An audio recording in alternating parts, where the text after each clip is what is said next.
Next man up, 102.5 The Game. Jake Lyman joined in studio by Cory Curtis from News 2 for his usual Wednesday visit to the program. Parker Kelly behind the glass. We are broadcasting live from the Busy Bee Plumbing, Heating, and Air Conditioning Game Nashville studios. Home of the $99 yearly Beehive membership with a buzz is always about great service. Cory, as always, thanks for coming in. What's going on? You're welcome. No, I'm kidding. I'm sorry. Thanks for having me. It's great to be here. We're 7 weeks in. We are. We're 7 weeks in. We are. 11 to go. And I thought about, because we typically lead the show with the Titans. Yeah. But they're 1-6. So we're going to talk plenty of Titans throughout the show, So as we always do. We're going to flip the script Yes, and go 6-1. Right. We're Okay. going to go to the 6-1 team in Nashville with Vanderbilt to start, coming off a 31-24 win over LSU. And we've talked plenty about Vandy when you visited and about, they can make the college football playoff, but you've got to beat these teams that are, LSU is not an easy team to go beat. They're a top 10 team for a reason, and you've got plenty of other tough teams on the schedule. But Vandy got back to their identity on Saturday. Yeah, they ran the football. Yes. Well, this is exactly what we talked about last Wednesday. I said they need to get back to doing what they do and running the football. They got away from it at Alabama. They got back to it, and that offensive line is just punishing. The Cade McConnell block, that is, it is the blocks. It wasn't a block. Right. It was blocks. The rep, I guess I could say. End gone, tackle gone in about half a second. That's playing with violence. And, there's a difference between playing dirty and playing with violence. That's what coaches want to see. They want to see you engage someone to destroy them.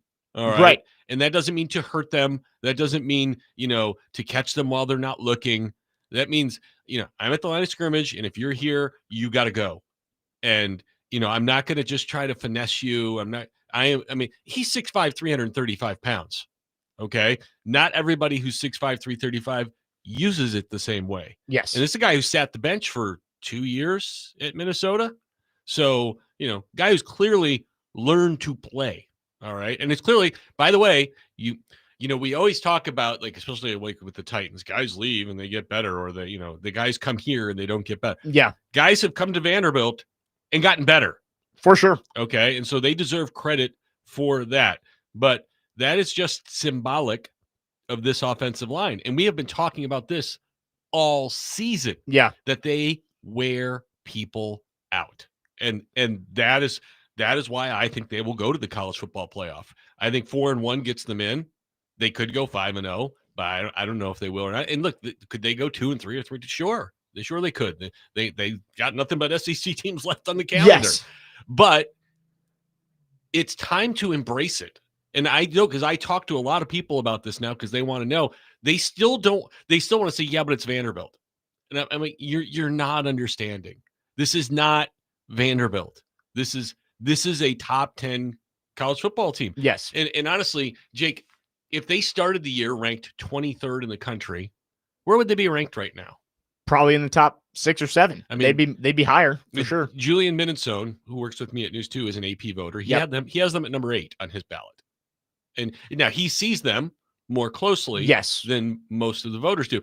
And I get, you're in Los Angeles. Yeah, we talked about this yesterday of, like, the people on the West Coast may not be able to watch every snap of Vanderbilt LSU. You're in Columbus, Ohio. You're in, you're in Norfolk, Virginia. Right. You don't know. You're not watching it. And I get that. You can't watch everybody. Believe me, having been a voter in a number of things, it's tough to watch everything. It just is. But that's when you have to ask, and you really have to rely on things. And, they're not good for Vanderbilt. All right. Last year, they were good for Vanderbilt. Correct. This year, they are an upper echelon college football team and a college playoff team. And this was funny because I had some of the ladies I work with, and they were like, well, they're good this year, but, maybe they get to the playoff. I'm like, they can win it all. And they're like, what? I go, no, this team can beat anybody. Look, the outside concerns me a little bit. Does it stack up? Right. Look, we've seen the receivers the Ohio State University puts in the league. They're not going to match that. They're not. Right. But they've got the lines. They've got Pavia. They've got Stowers. You saw the other tight end, Cole Spence. Made some plays this week. Who, by the way, going into last year was the guy.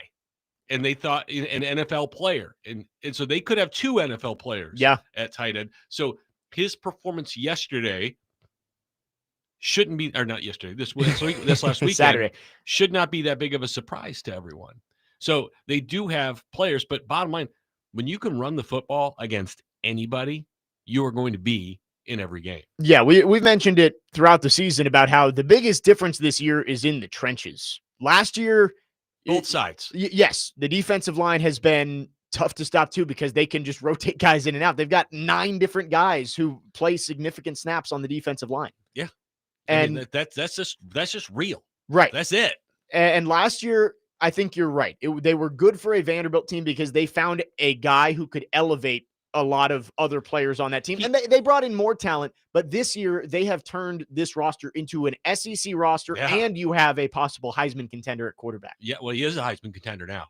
I mean, he's right. He's in the top 5 now. He did the pose after that touchdown. And you know what? Good for him, because he should be in there. Well, was it back-to-back plays? I was up there and I can't remember specifically, but the 4th and 1 where he spins away from the pass rusher and finds Cedric Alexander to move the chains.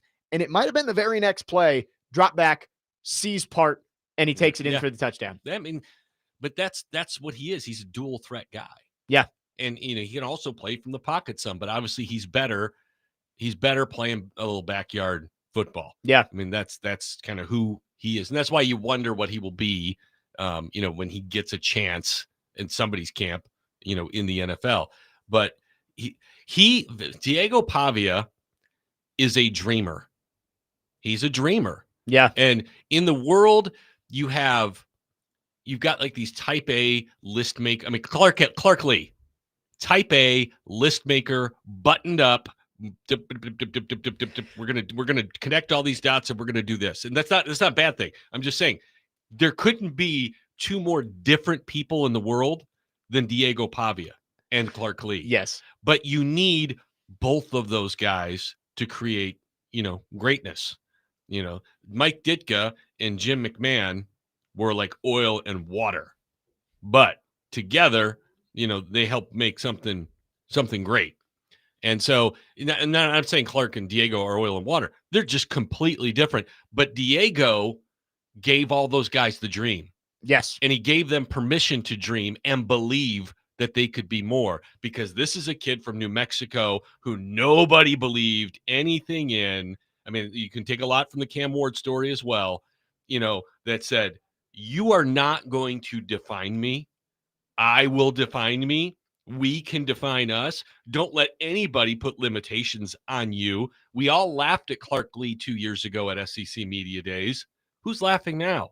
Right. I was about to bring up SEC Media Days this year, where I was up there for Vandy's Day, and I got to watch Diego Pavia walk around all day and tell anyone who would ask, we want to win the national championship this year. I didn't come back to go 6-6. Yeah. And there was the snickering going around of like, oh, we love the confidence, but you're Vanderbilt. Well, and they still only went 7-6 last year. Right. I mean, so we're talking about a big jump.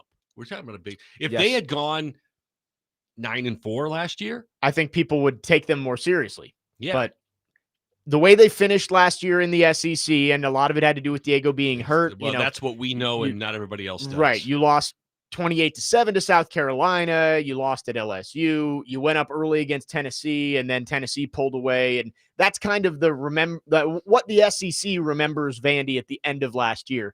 And it's a different Vandy team.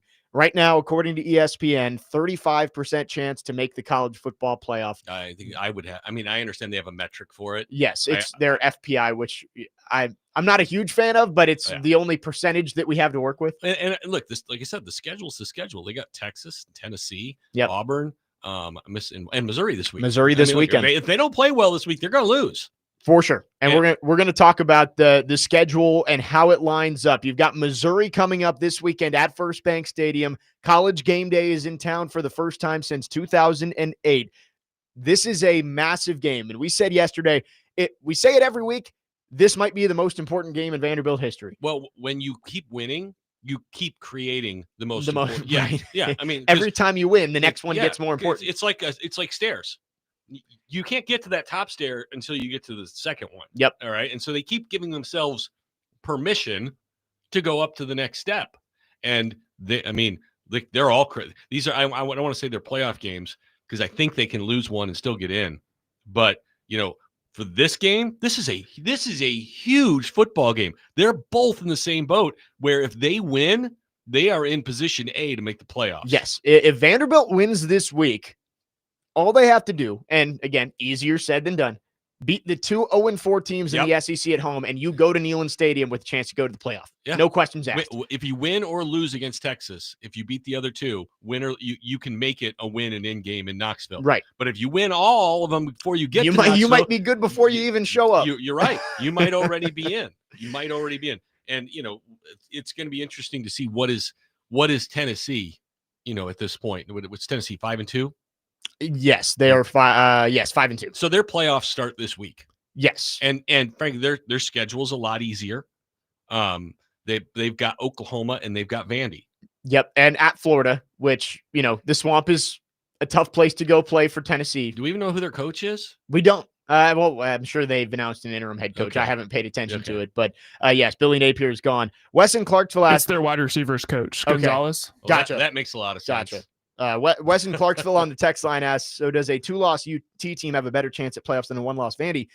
Doesn't matter. It's impossible. One of those teams is going to get one more loss because they play each other at the end of the year. So, well, no, if he's saying a 2-loss UT team versus a 1-loss Vandy. Oh, no, Tennessee's got no chance in that scenario. Right. There's a chance that you get a 10-2 Vandy and a 10-2 Tennessee. Look, if you stack resumes right now, Vanderbilt's is way better. Yeah.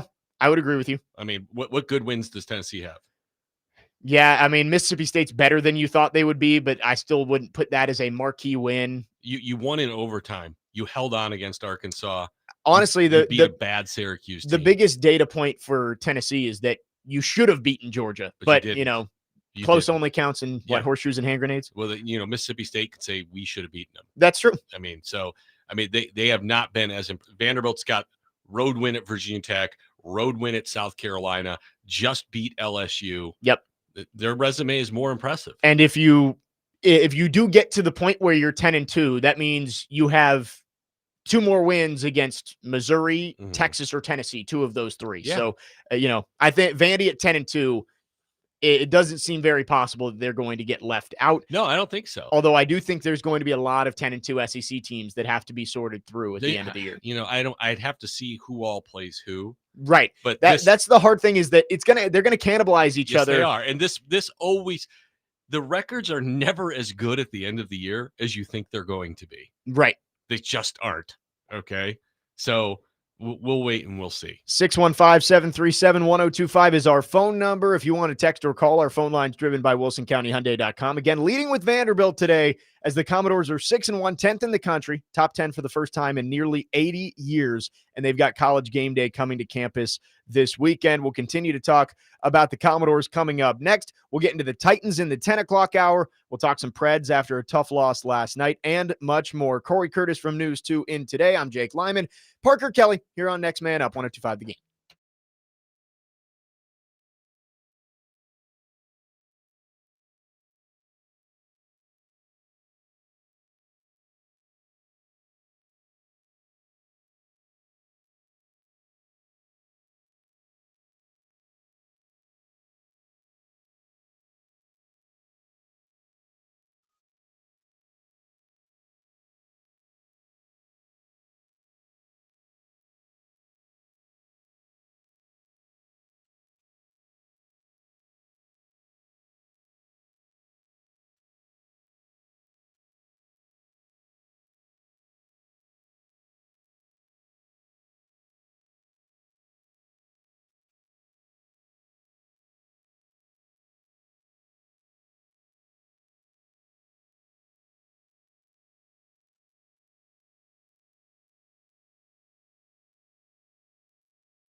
Getting rickrolled on this Wednesday morning.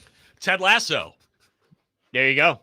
Season 4, I believe, is coming out at some point soon. Yeah, I'm looking forward to that. You know what? I think Stranger Things season 5 comes out around Thanksgiving. Right. Yeah, it's going to be in theaters too. Stranger Things? Mm-hmm. I have never watched it. That's the one show I've never gotten into. You're dead to me. Is it that good? No, it's great. Okay. It's great. Maybe. Look, I'm nerdy though. Okay. I like sci-fi but if there's good character development. Okay. And yeah. Are you an MCU guy? Marvel? Oh yeah. I knew I loved you. Yeah. Are you an MHA guy? MHA? Yeah, My Hero Academia. It's anime. No, I have not I'm watched not an that. anime guy. But my daughter's 12. Okay. Gotcha. So she loved it, and I watched it with her. But now I'm in, and it's the final season has just started. In fact, I've watched 3 episodes in Japanese. Oh, so.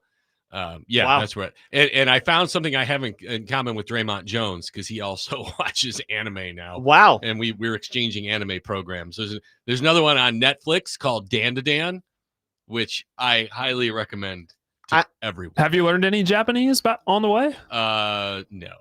Yeah, it's tough. Do you do subtitles with it or when it's in Japanese? Yeah. No, I'm saying so you listen to it in Japanese with the subtitles. Well, okay, so like.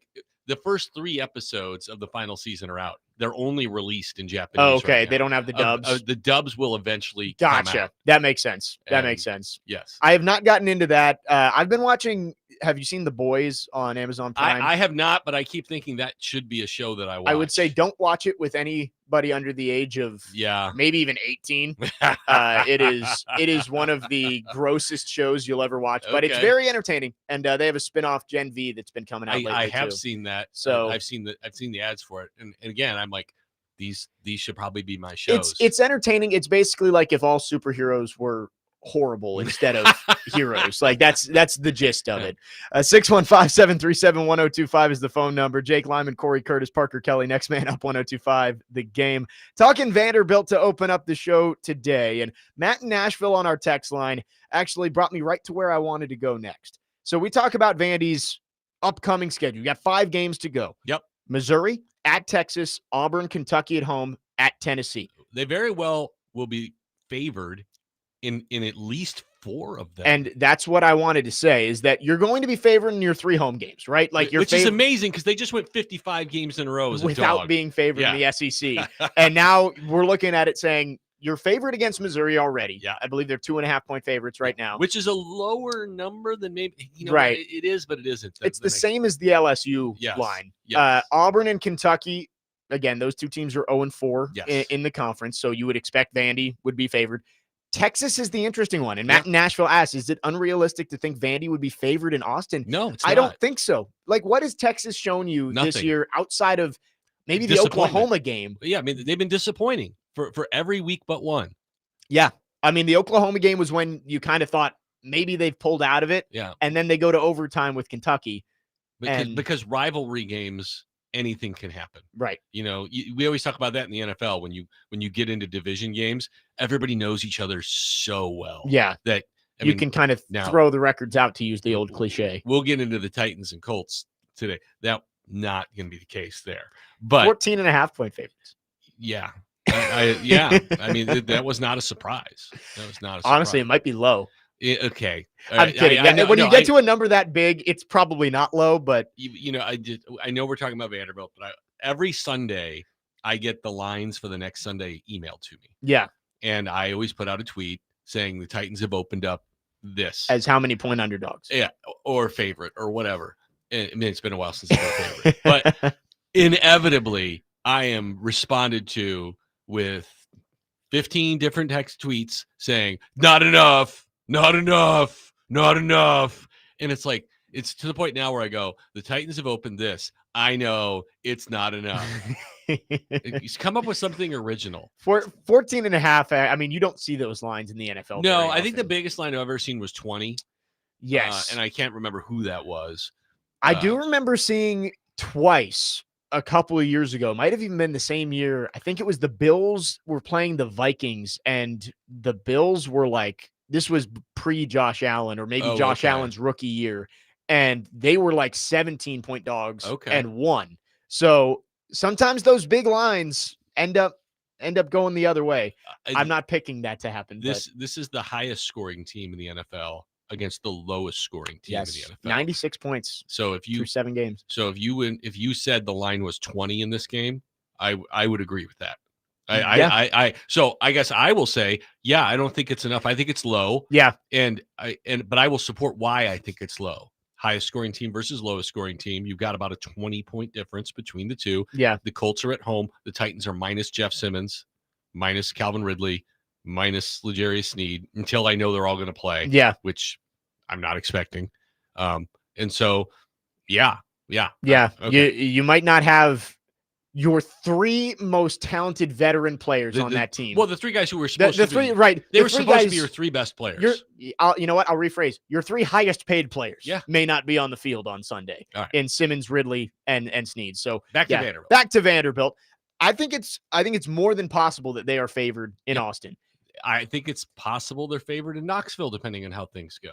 Yeah. If they're 11 or if they're 10-1 going to Knoxville and Tennessee drops this game to Oklahoma, then it might be pick 'em. The home field advantage in college does get a bigger bump. Like I think in the NFL, they give them about 3 points for home field advantage. I would say SEC home games, especially, Texas seats 6 figures, Tennessee seats 6 figures. I would think that it's more like a 4.5 point bump.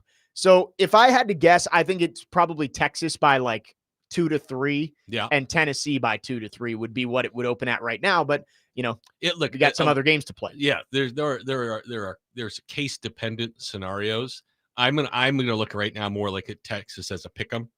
Yeah, and Tennessee is Tennessee by 2.5. Yeah, I think that's fair. But we'll see how it goes. But to say that and look at Vandy, you are more than in control of your own destiny. Yeah, it's absolutely. And if you win this week, you start to look at it as, hey, it's not Vandy could make the playoff. It's Vandy should make the playoff. Yeah.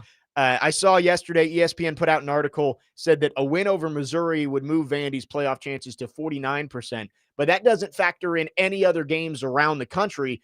I mean, you've got Ole Miss is playing Oklahoma. One of those teams has to lose. Yep, they're going to drop out. So, Ole Miss would have 2 losses. They wouldn't drop out. Right. So one of those teams has to lose, which would, if Vandy does win, would push them above.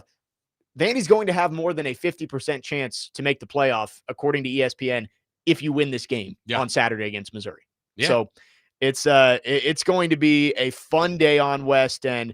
Game day is in town. We'll talk about that a little bit on the other side. They have announced it is on campus. We were having this discussion yesterday of, are they going to try and put it on Broadway because, you get all the foot traffic and I'm sure McAfee wants to be on Broadway, but they got to have a place to do the field goal. Right.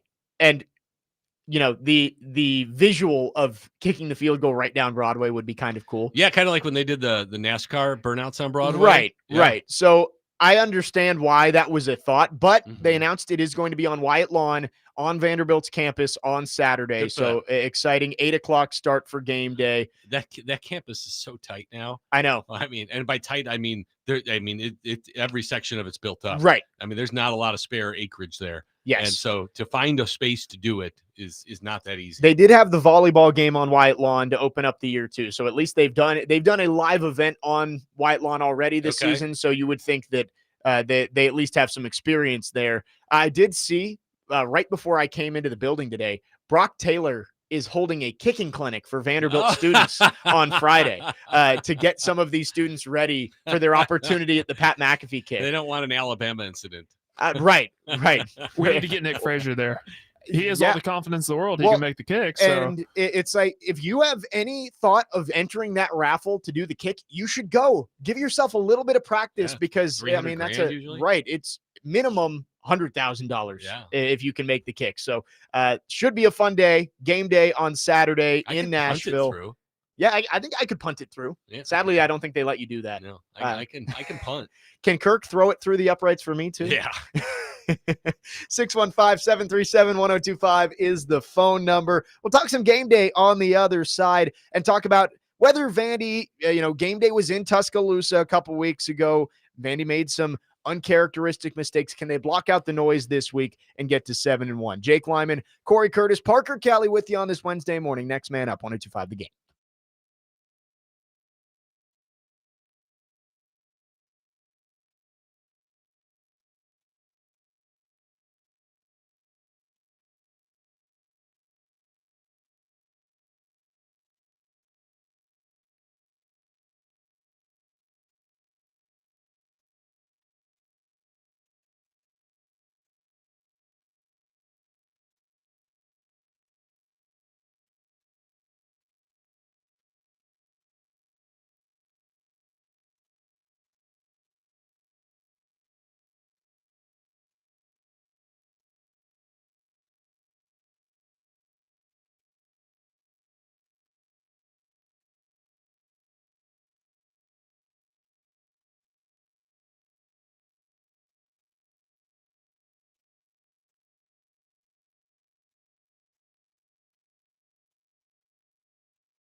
That was Clark Lee talking about this week's upcoming matchup with Missouri. It is a big moment for the program as a whole, and I believe that's how the question was framed of what this moment means for your program. You're top 10 in the country for the first time since just after World War II. You've got game day coming for the first time in 17 years.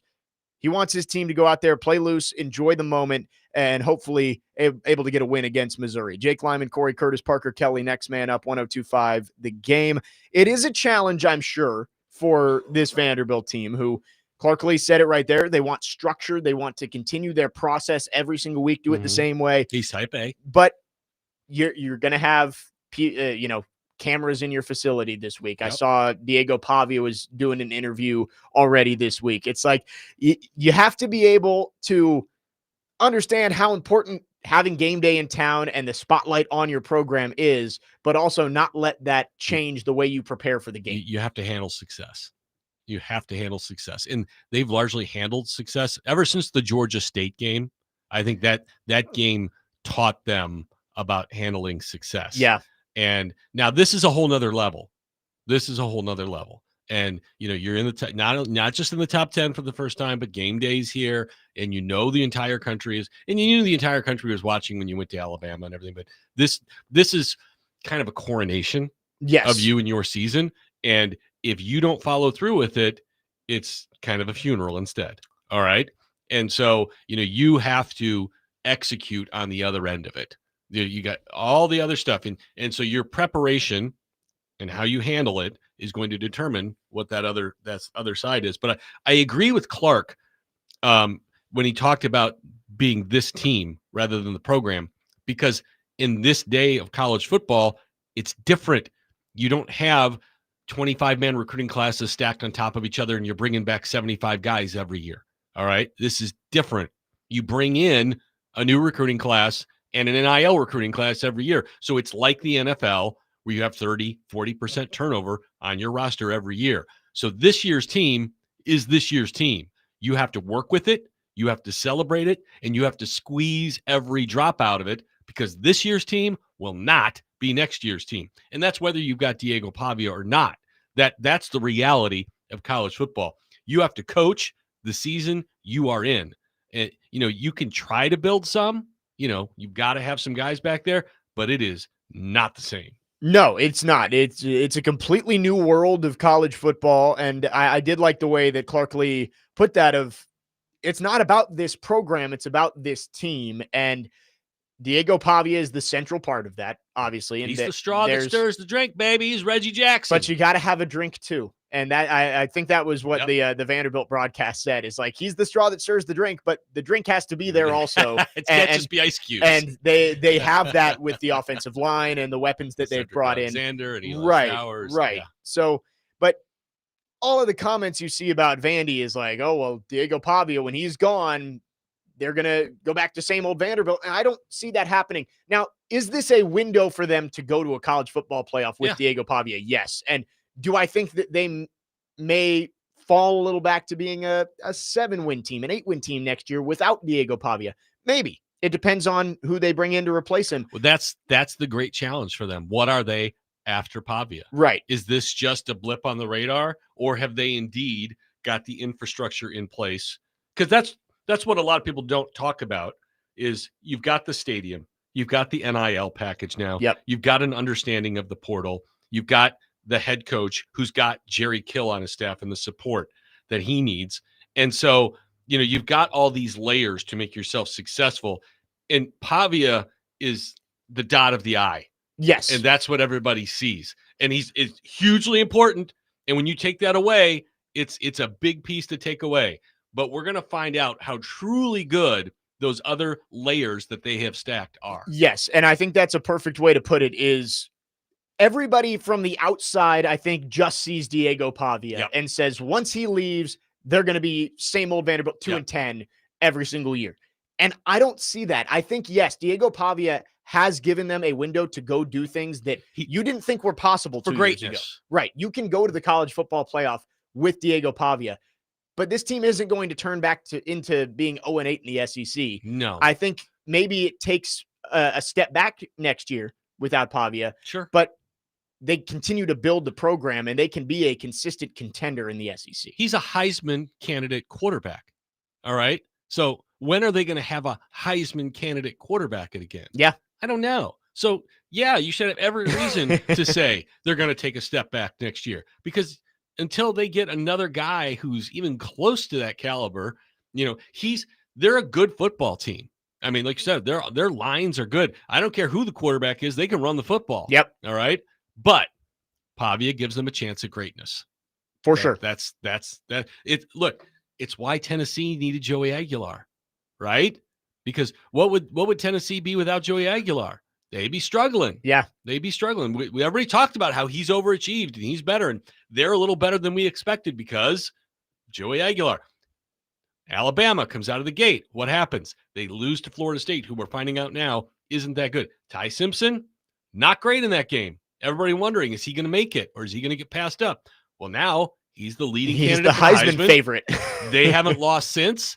I mean, and that doesn't change the drink. Yeah. Right? The drink's been the same, but the guy who stirs it gives them a chance to be great. And so, Ty Simpson is doing that at Alabama in a different way than Diego Pavia is doing it at Vanderbilt, but both guys are doing it. Fernando Mendoza is doing it at Indiana. That's a great football team, but he is performing at a really, really high level.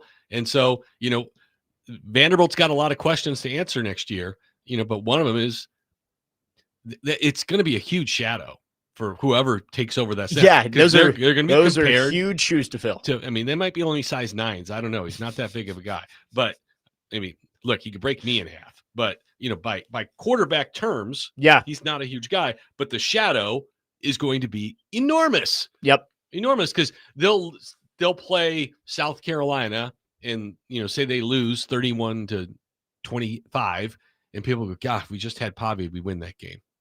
But you don't. You don't. You're moving on, and that's the challenge in college football, and that's what made what Nick Saban did so great. It's what's made what Kirby Smart has done so great, because they lose guys and they've got other great guys just waiting to come in. Yes, they do. So Vanderbilt's got to prove, we built this team this year. Can we build another one next year? 4279 on the text line asks, what are the chances Clark Lee leaves Vandy after this year, maybe for Florida? And I think that's an interesting conversation to have, because there are a lot of high-profile jobs that are opening up right now. Penn State's open. Florida's open. Florida State might be open. But I look at it as it's not like Clark Lee is just some random guy who they brought in to be their head coach. I don't think he views Vanderbilt as a stepping stone job. Well, okay, I just had this conversation, and I think it's really interesting because, again, it's perception. I had some people at my work saying to me, well, why wouldn't he leave for Penn State? That's an automatic. And I said, I don't think you're understanding Clark Lee. Yep. I said, he might. I mean, I know him. I'm not close to him. I mean, I've asked him questions. That's it. But I think I understand who he is. And I think for Clark Lee, he doesn't want to just win a championship. He wants to win a championship at Vanderbilt. I agree. That's what means something to him. He grew up here. He played here. He saw dirt kicked in this program's face for 50 years or however old he is. I mean, he has seen it, okay? And to elevate this program and to get them in position to win a championship, to him, would be way more gratifying than going to Penn State and winning back-to-back titles. And so I think now that he's got the program in a place where he thinks there can be sustainable success, I have a hard time. It's much like Tim Corbin. He took over a trash program. I mean, you don't know. You don't know what that facility looked like. I do, okay? There were high school ballparks that looked better than where they played, all right? They had wood bleachers. It was terrible. But Tim Corbin made it not just his own, he made it the most elite program in all of America. Yeah. And he got offered by Texas, by LSU, by Auburn twice, okay? They all went after him. And he said no. And it wasn't because it was Vanderbilt. It's because this was his, and this was his school, and They embraced him and he embraced them. And there are people in the world like that. There are. There may not be a ton of them, but there are those people. And if I had to put my chips on the table, I would put my chips on the table, say Clark Lee stays unless something goes really sideways, because he and Candace Story-Lee are tight. Yes. They have changed things on campus considerably. Yep. And they changed the expectation, and they're selling out games. Right. They're already sold out for this one. And it's not because Missouri's coming and they're buying tickets. No, I'm 100% with you. I think the renewed commitment from Chancellor Diermeyer and the university and Candace Story-Lee, and it's not like they're going to be offering pennies on the dollar to whatever everybody else is offering. Like they can make Clark Lee a pretty high paid head coach, and maybe he gets a raise out of it, but I don't see him going anywhere. Look, and maybe I'm crazy. If Penn State offered it, what does he make at Vanderbilt? I have no idea. So it's a private university, like so $2 million? Yeah, I have no idea. Yeah, I don't know. But so say, and I'm just making up numbers. Yeah. Say he makes $10 million. Penn State offers him $10 million a year. Right. And Vanderbilt says we can give you $5 million. I think he's just going to take the $5 million. Right. I mean, I don't think it's that important to him. I understand that $5 million is a lot of money, but at some point, is there a huge difference in the lifestyle, right? And if he enjoys being in Nashville and feels like he can continue to build this program, I just think it's in his heart and in his soul. I agree. It's in his fiber of the being of who he is. And I could be dead wrong. But just, I mean, look, we knew James Franklin wasn't staying.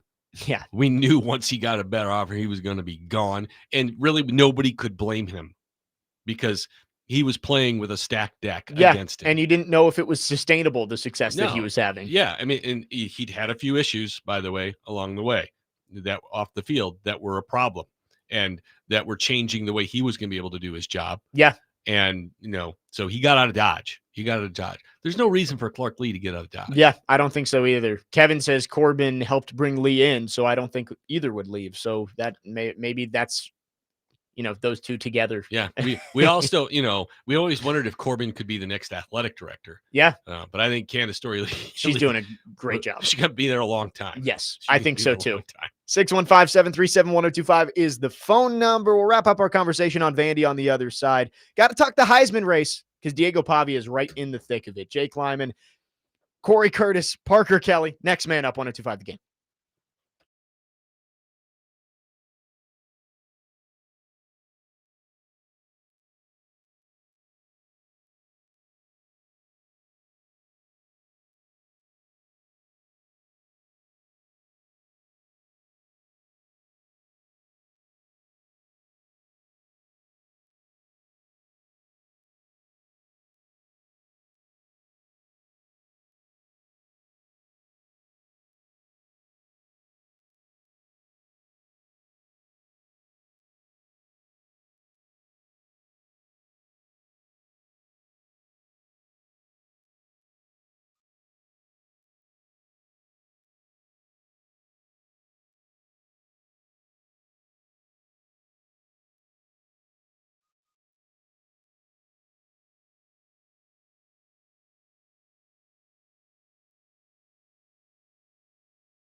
Next man up, 102.5 The Game. Jake Lyman, Cory Curtis, Parker Kelly. The MTSU Blue Raiders taking on Delaware tonight at 6:30. Catch all of the action on Totally Hits 93.3 with coverage also available on the Totally Hits Nashville app Joe and at Flacco meets Kevin TotallyHitsNashville.com. Yes, yeah, the Blue Raiders and the Blue Hens facing off. Delaware's first year as an FBS team. So, and they'll still probably win. Can't say tough year. Yeah. I saw ESPN, they've got like their bottom 10 poll, and unfortunately the Blue Raiders were in it. It's been a tough year over there in Murfreesboro, but Delaware, that's a vulnerable program. It is. And look, I like Derek Mason, I like Chris Massaro, and I want them to have success. And it's much like the Titans, where I mean, like, you didn't think it was going to be a great year this year, but you thought they were going to take a step forward. Yeah. And to see them not take a step forward is hard. And so for Middle, they had the improvements to their facility, and they knew they needed the results to follow it. And, they've hit the portal really hard for a couple of years in a row. Yeah. And to see it not materialize for them is difficult, because results are so important there. So, I I don't know how many people are going to be at the game, but I can't imagine it's going to be many. And look, if you like college football, go. But I went to a 1AA school in Southern Illinois, and results are important. Yeah. I mean, Kermit Davis is proof of that. He won big. He gets people in the building. Rick Insell, he wins. People come to games. For sure. So at that level, especially, you got to produce. And, you get that chance every year right out of the gate. And so, I hope they get it together tomorrow night. I do. Yep. I do. I like Nick Tonight. Vattiato. Oh, yeah, sorry. I like Nick Vattiato. I like Derek Mason. Like I said, I like Chris. I want to see him do well. It's been a tough year. They had the miracle win at Nevada. Yeah. Hopefully they can string a second one on the board here. Yep, they got Delaware on the road tonight. So Joe Dubin, Chip Walters on the call. Make sure you tune in over on 93.3 Totally Hits. Wrapping up hour number one, just want to have a quick conversation on the Heisman race. I mean, Diego Pavia, he was in the mix before Alabama and then kind of fell down. Yeah. We were talking, he was 50-1 heading into the LSU game. And that LSU game, right back into it. 10-1. And every poll that you see, I know Joe Rexrode at The Athletic, they have a Heisman poll they do on 3 does. It seems like there's 3 guys, and it's still early enough that somebody else could enter the fold. Sure. But Ty Simpson, Fernando Mendoza, Diego Pavia, those are the 3 names right now. And Pavia, I think it's getting more and more likely he gets an invite to New York. But the more I've looked at it, it does seem tough to see him winning it, barring Vandy going undefeated and Pavia being. He's got to win out. Right. He's got to win out, because you think Alabama's going to win out. Yes. And Simpson has been the best player in college football. Yes. Ty's been great. And Ty, I think the other great thing for Ty is he's exceeded expectations. Right. And because, like, whether it be Peyton Manning or Carson Beck, guys who played at a higher level before, and not to say those 2 guys are comparable, but when there's a bar and it's pretty high, and even if you just meet that bar, that's not good enough to win you the Heisman. That's why there's so few repeat winners. Yes. Like, we saw it years in a row. There was freshmen winning it. Yeah. Johnny Manziel won it as a freshman. He couldn't repeat. Jameis Winston won it as a freshman. He couldn't repeat. I'm trying to think of the most recent one. Oh, Caleb Williams. Caleb Williams won it as a sophomore, and then obviously didn't win it so you're right. Is once you set those expectations, if you don't go above and beyond, you really don't get considered. And so we've got 3 guys that you just talked about who were not on the radar when the season started. No. I mean, we knew about Pavia and kind of thought he could thrust himself into that mix with a good season. So it's not surprising to me. Yeah. Right? But I understand why it's surprising to the rest of the country. Right. But we started this year with 5 first-round quarterbacks. Yeah. And I don't know if any of those 5 have any chance at it. Are still a first-round quarterback. Let's see. I mean, I think Sellers has a chance just because of the traits. I think there's some NFL teams that would fall in love with that, but he has been underwhelming. Yeah. Cade Klubnik, certainly underwhelming. Yeah. Drew Aller. He's hurt. Was underwhelming before, too. Yep. Who else do we have? Garrett Nussmeier. It's been okay. Hasn't been bad. Yeah. And then who was the last one? I don't know. There's one more. Oh, Arch Manning. Oh, yeah. Arch Manning. He's been so bad that we don't even think about it now. Yeah. Arch Manning was the preseason favorite to win the Heisman, and he is Yes. not even in the remote conversation. Yes. Like everyone knows, well, he was coming back anyway, but the NFL probably would not be a choice at this point. Yes. And I mean, Jeremiah Smith was in that conversation, and yes, he's still really good. But and he could still, if he like the last 2 or 3 games, he's so electric that if he puts like 3 games in a row together that are like 8 catches, 200 yards, he could jump in at the very end and take it away. Yes, 100%. But right now, those 3 names, Simpson, Mendoza, Pavia, that's the grouping. But you're right. Simpson seems to have the inside track if he wins out the way he's playing right now. And then Fernando Mendoza, I talk about Pavia and the story of like he pulled Vanderbilt to a 10-2 record and into the college football playoff. But if Fernando Mendoza takes Indiana to 12-0, I struggle to say that, What were they last year? They were 11-1 last year, but did the quarterback play at a high level? At Oregon and the way he's played. He's been a little better than the last guy. Okay. But that again goes to how much of it is Kurt Signetti. Very good point. And how much of it is schedule. The Oregon win helps a lot. And also when they beat Illinois was number 9 in the country, and he was almost perfect in that game. 63-10. Yeah. And so I guess what games does Indiana have left?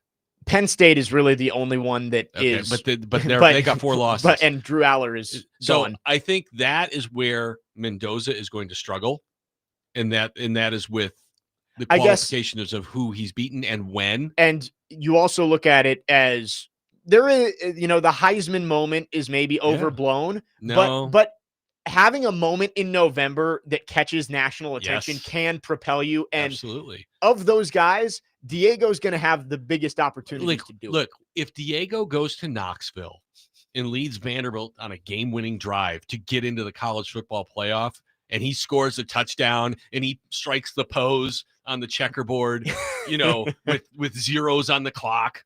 I mean, you don't think that's going to be a lasting memory for voters? That's a good point. It is a good point. And by the way, as a person who has voted for years, it always drives me crazy when people vote before all the games are done. No, you got to see it all. I mean, like every year they call me, they're like, "Hey, you haven't turned in your vote yet." I go, "Yeah, I'm gonna turn it in today," because I wanted to watch every game I could possibly watch and see how everybody responded to every situation, before I got my ballot in. Yep. And you hear about people like, week 11 turning in. I'm like, what? There's still more football. There's 2 more games to play. It's going to be a fun race down the stretch with those 3 and anyone else who might join the fray at the very end. But Diego Pavia certainly has a good chance to not only be in New York, but maybe be the one lifting the Heisman Trophy in December. 615-737-1025. You talk about incredible stories. I mean, right. I mean, that's a movie. They would make a movie about it. Yeah. If Pavia takes Vandy to the college football playoff and wins the Heisman. Is it a Netflix movie or a theaters movie? No. Or is it like a Cinemax movie? Tubi. Do him and Cam Ward get the get the Tubi primetime deals? 615-737-1025 is the phone number. Speaking of Cam Ward, we'll get into him next. The Titans lose again on Sunday, 31-13, and Cam Ward for the second straight week fumbles in an inexplicable fashion. We'll talk about Cam Ward's struggles and how he can improve as the Titans head to Indy this week. Jake Lyman, Cory Curtis, Parker Kelly, next man up, 102.5 The Game.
Next man up, 102.5 The Game. Jake Lyman, Cory Curtis, Parker Kelly with you, broadcasting live from the Busy Bee Plumbing, Heating, and Air Conditioning Game Nashville Studios, home of the $99 yearly Beehive membership with a buzz is always about great service. Second hour on this Wednesday. Talked a lot of Vandy in the first hour as they prepare for college game day coming to town this weekend and taking on Missouri at First Bank Stadium, 2:30 kick on Saturday. But the Titans are coming off another loss, 31-13 to their old friend Mike Vrabel in Nissan Stadium Sunday afternoon. It was a tight game for the most part through the first half. It was 13-10. Titans got a great play from Cam Ward to Chimdike. If you just erase the second half, and I know you can't do that, all right, but I mean, we're talking about incremental improvement here. Yeah. If you just watched the first half and you didn't see the second half, you would say that looked like a better football team. Yeah. Right? For sure. Okay. They scored a first quarter touchdown for the first time this year. They did. But I think also there was just more of a flow to the offense. And maybe it's just that first post Callahan bump. I don't know. But it felt like letting Cam do more of what he felt good in. But, I mean, there was still you saw the one rollout right off the bat. Yeah. And you're like, all right, there we go. Yeah. Not running it into the line on the first play of the game. Look, I don't have a problem with running the football. But we've seen Cam roll out this year, and I think he's probably about 6 for 6 or 7 for 7 doing it. Right. I don't know if we saw him do it again in the game. Yeah, you might be right. And I'm like, come on, yeah, man. It doesn't make a whole lot of sense to just not do what your quarterback has proven that he's good at consistently. Yeah, but and so the long touchdown to Chimdike, great pocket to throw from. Right, well-designed play. Protection was good. And again, I know Tyler Lockett's gone, but I don't know. And Tyler Lockett's a nice man, has had a great career. I think everybody's ready to see Chimdike play and see what he can do.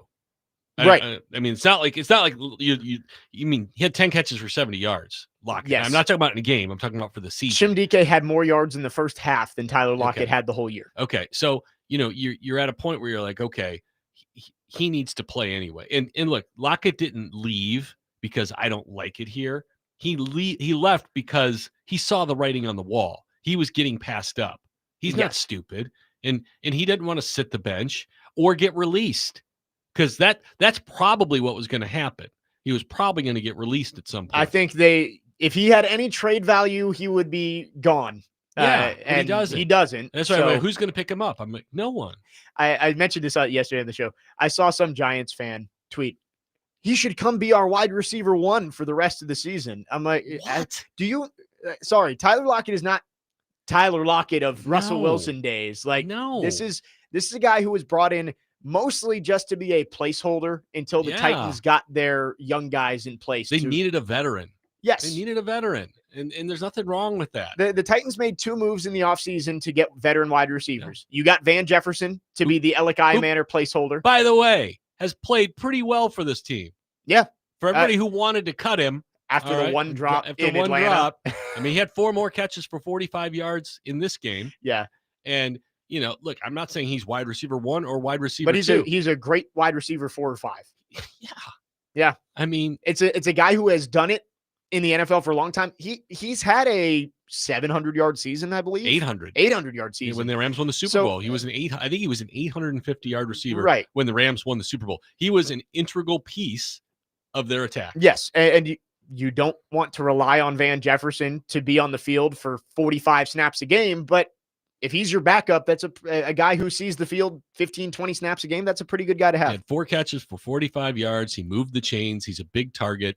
And again, I'm not selling him as a 1 or a 2, but I'm selling when you can put him in the game, it's not the end of the world. Yeah. All right. When you get Bryce Oliver and Calvin Ridley back healthy, your wide receiver room actually starts to look somewhat decent. Yeah. You don't have the high end talent. You still need I'd like to see Bryce play this weekend. I don't know if he will or not. He hasn't played since the Colts game. Well, he was, I believe, active a couple weeks ago. Was he? I know he hurt his knee. Was it the Colts or was it the Texans? Yeah, it was game? A while ago. It was a while, and then he missed 3, and then he came back to maybe he just came back to practice and was. I think that's probably what it was. Is that he's been limited in practice but didn't play. Yeah. So they probably should just put him on IR. And Calvin Ridley, I'm going to make the assumption he's not going to play this week. I mean, there's always an outside chance, but hamstrings those are ones you don't mess with wide receivers. Well, especially when you see him just shut it down like he did. Yeah. I mean, it didn't look good. Exhibit A, Corey Davis. Like if there's a hamstring injury, usually it's better to give a little bit more time. Or else you're going to pull it again. I mean, right. And really, though, look, you can give it 3 to 6 weeks. It's not going to get better until the offseason. Yeah. You just hope you've got it in a place where you don't tear it again. That's it. It's not going to get better 100% during the season. That's just not going to happen. We do have some somewhat breaking news from the Predators. Okay. Brady Martin has been sent back to juniors. That's depressing. So last night, he only played a little under 11 minutes on the ice in his return after missing the entire road trip. Okay. And I guess here's what Adam Vingan tweeted out. Barry Trotz said on their show, DVD on 102.5 The Game yesterday, I don't want Brady Martin playing 10, 11 minutes a night. To me, that would be a disservice. He played between 10 and 11 minutes last night. I understand that. So why doesn't he play more? That's the I mean, look, you're 2-3-2. You know, your vets are not getting it done. Yeah. They're not. I mean, they did not look good last night. No. And you know what? With the breaking news, we'll talk some hockey here, and we'll get into the Predators, who had a rough game last night, and we'll talk Smashville on the other side. Game 1 of a 5-game homestand, they lose 5-2 to the Anaheim Ducks, and pretty much nothing looked good for the Predators last night. And now again, breaking news. Yeah, I would agree with that. The Predators have sent Brady Martin down to juniors. Logan on the text line says the Preds are old and boring. They got to get young and just embrace an actual rebuild. But it is now official. You will not see Brady Martin back up here with the NHL club until at least the end of the junior season. So maybe sometime in the spring. 615-737-1025. We will talk Titans, but let's get into the Preds coming up next with the news that Brady Martin has been sent back to juniors. Jake Lyman, Cory Curtis, Parker Kelly, next man up, 102.5 The Game.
Preds fans, Smashville Live returns tomorrow night at Brewhouse 100 in Bellevue at 6 o'clock. See your Predator stars up close and personal, and also get autographs and pictures. Preds players guests will be Adam Wilsby and Tyson Jost. That is, I believe that's tonight at Brewhouse 100 in Bellevue, and only on 102.5 The Game, because the Predators play a game tomorrow night. So, yes, tonight at Brewhouse 100 in Bellevue, 6 p.m., Smashville Live returns. Again, Adam Wilsby, Tyson Jost going to be the player guest with Max Hers and Kara Hammer. Jake Lyman, Cory Curtis, Parker Kelly with you here on Next Man Up, and we are going to talk some Preds here. We'll get back into the Titans, but some breaking news, not completely unexpected, maybe the timing a little bit unexpected.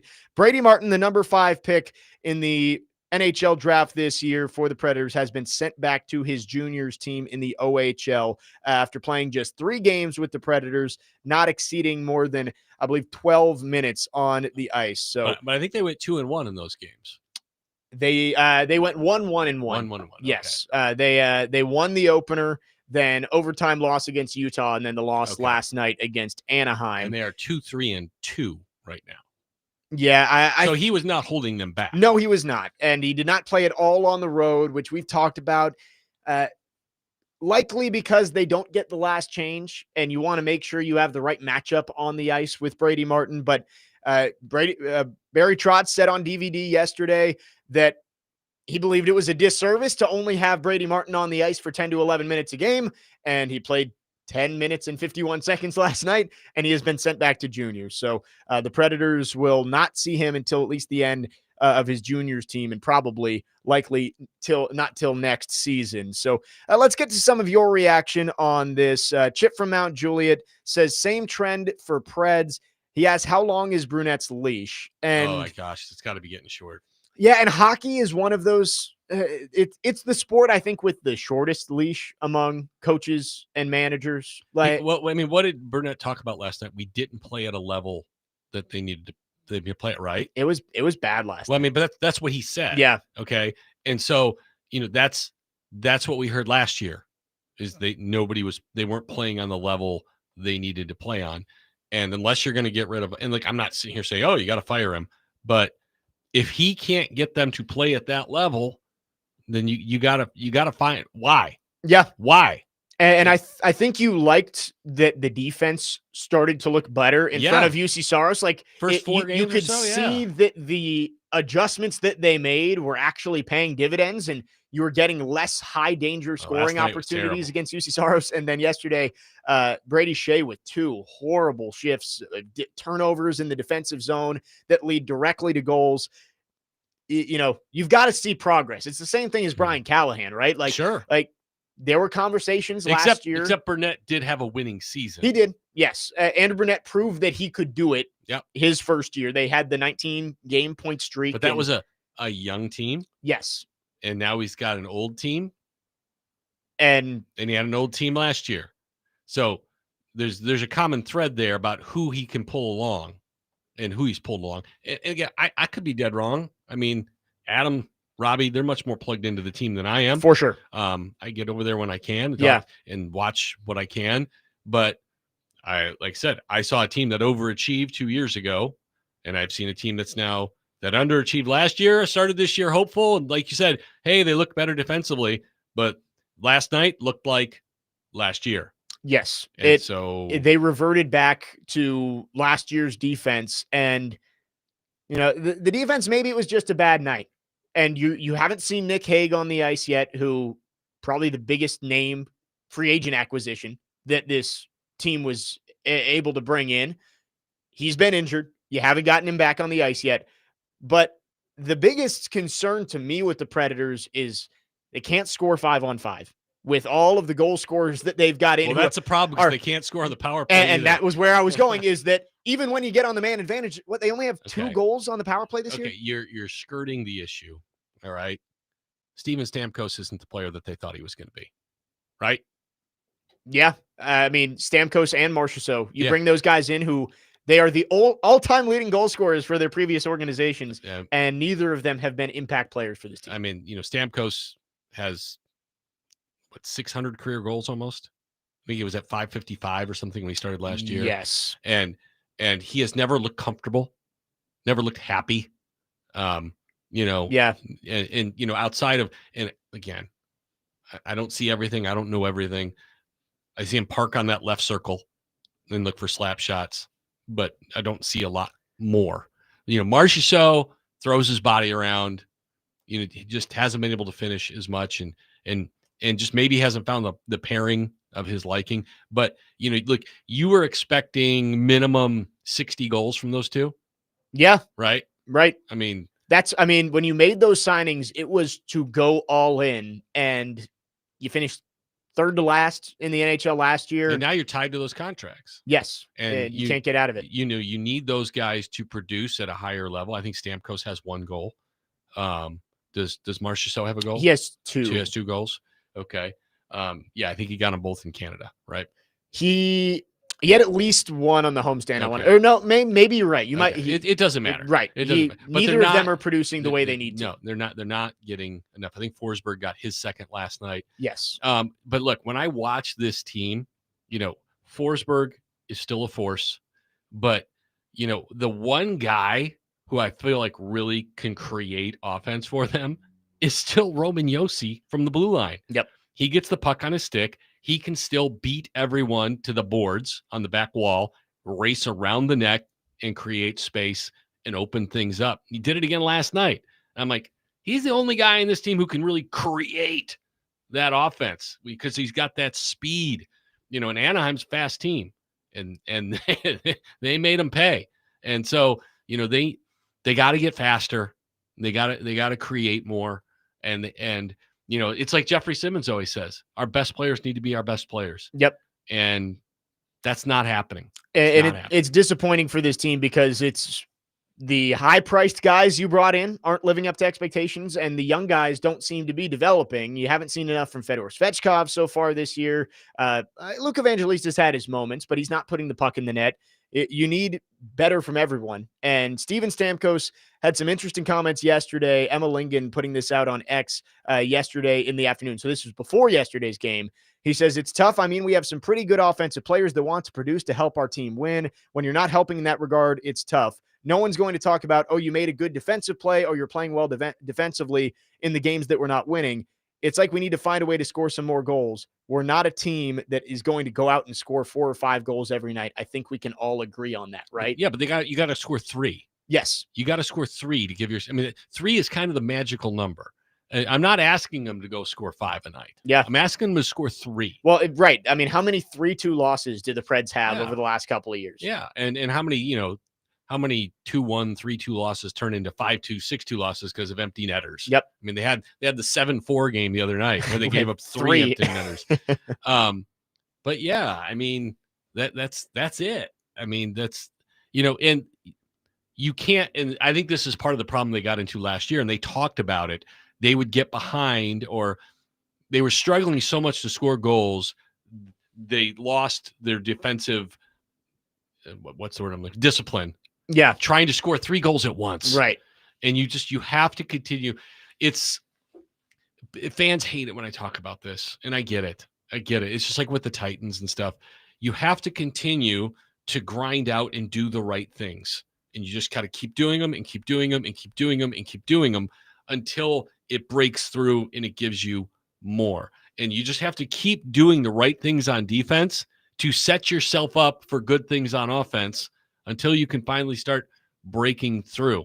One of the issues is we've been waiting for some young forwards to break through for years. Yeah. And it's still, not happening. Who do we got? Fedor Svechkov, Luke Evangelista. You had Tommy Novak last year, who they put in the top 6 at center. I mean, and none of those guys are really producing, and you're counting on those guys. And now Brady Martin's going down, and it's just it's a look. You just lost again, and now you're sending the kid down, and it's just like that's a balloon going empty for fans. Oh, it's going to be a long year. It is. But you still look at the roster and you see the names on the roster, and you're like, well, why can't they do more? Yeah. These guys, I don't think they've forgotten how to play hockey, but it just doesn't seem to be working here. Well, I mean, like Stamkos has found the net like 600 times. Right. He didn't forget how. He knows how to score goals. So, I mean, it'd be interesting for him to have him, really honestly say, why aren't you scoring? It's a good point. Because he's never going to, number one, he's not going to say it's his fault. But number two, he's not going to throw anybody under the bus as to why. Marcia So did a little bit of that after last season. They had some damage control after the season. That's why they talked about, everybody buying in. And, it looked like there was some buy-in to start. But, last night, like you talked about, there was a lot left to be desired last night. And Burnett let him have it at one point. I think it was tied at 2, and he got everybody over the bench, and he's like, we can't play like this. And then they gave up 3 more goals. Yes. They were able to dig themselves out of a couple holes, get to 2-2, and then the floodgates opened up after that.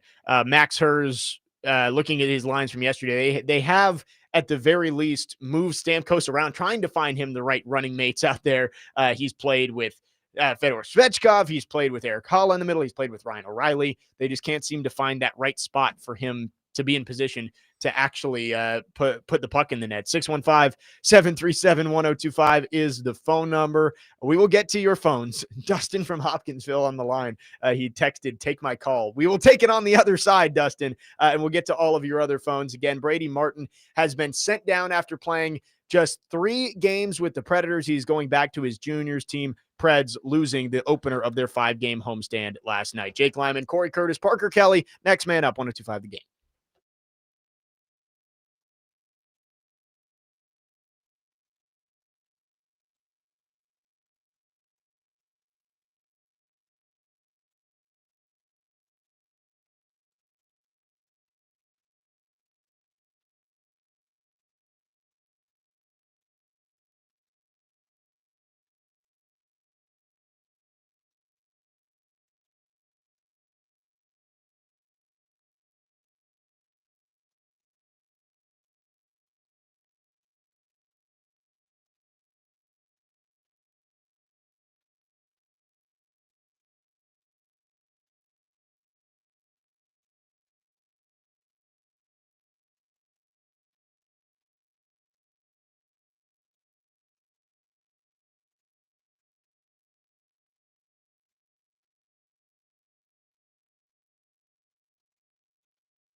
Next man up, 102.5 The Game. Jake Lyman, Cory Curtis, Parker Kelly with you on this Wednesday. Preds making the move, sending their 5th overall pick, Brady Martin, back to juniors after playing just 3 of the first 7 games of the season. Let's get your thoughts on it. We head to our phone lines driven by WilsonCountyHyundai.com. Dustin from Hopkinsville has been waiting patiently. Dustin, thank you for waiting through the break. What you got for us today? Hey, no problem, guys. So I really was excited about Barry Trotz when he first got here. I mean, look at what he did as a coach with Washington, New York Islanders, us. And we got him back. And ever since, he's made a move about once or twice a year that I'm just like, dude, like the UC Soros, signing him to 8 years, all that money. Now, I know we can't get out of him. And if we ever can, in my opinion, you take what you can get for him and drop that money. Now, he did not, in my opinion, set Andrew Burnett up for success because we're old. I did not like the Steven Stamkos pickup. Okay, there's a reason why the Stanley Cup winning champions, Tampa Bay Lightning, was willing to get rid of him. He had a lot of talent around him that even when, like, Derrick Henry loses a step, he's still 2 steps ahead of everybody. But when you've got more talent around you, it just brings your game up. Okay? Dustin, along those lines, if he had young players producing around him, he would fit what they needed from him more, I think is what you're saying. And so, Stamkos not being set up to produce because the young players haven't stepped up. I mean, I think it's like this vicious circle for the whole thing. Is that kind of where we're going? It is. Yeah. It is. And also, what do you do this offseason? He didn't get faster and younger. No. I mean, the man got younger, but he got heavier and just wants to punch you in the mouth. And our problem was not scoring enough goals. That's what we keep talking about. We didn't go get no goal scorers. We didn't. I mean, Forsberg's at the end of his career with us too. I mean, it's time to get these guys out like they did Stamkos. It's time to trade these guys. It's time for an actual dang rebuild.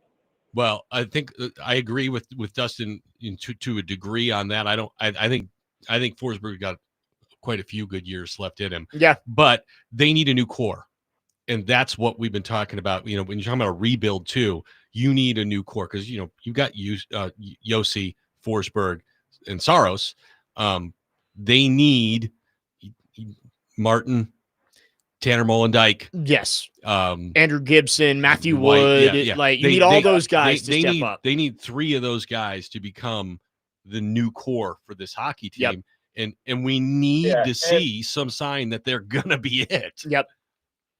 And I really think the moves that Trotz has made has hurt the team more than Andrew Burnett. You went and got a coach that's high octane, young guys to go out there and just like a bolt of lightning up and down the ice, and that's not what we have. So what do you expect Andrew Burnett to change his whole coaching philosophy, and you give him all these nursing home players and big guys that's not skaters?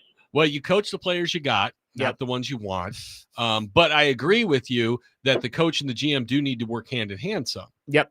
Yeah, thank you for the call, Dustin. I think those are some good points, and the strategy this offseason, it seems like it was, let's hope the goal scorers we brought in and the goal scorers we have, that it was just a fluke that they didn't have a good year last year. You had to expect to get more from Stamkos and Marchessault. Yes. And I mean, they're like, they cannot be, I hate to use this word, that bad again.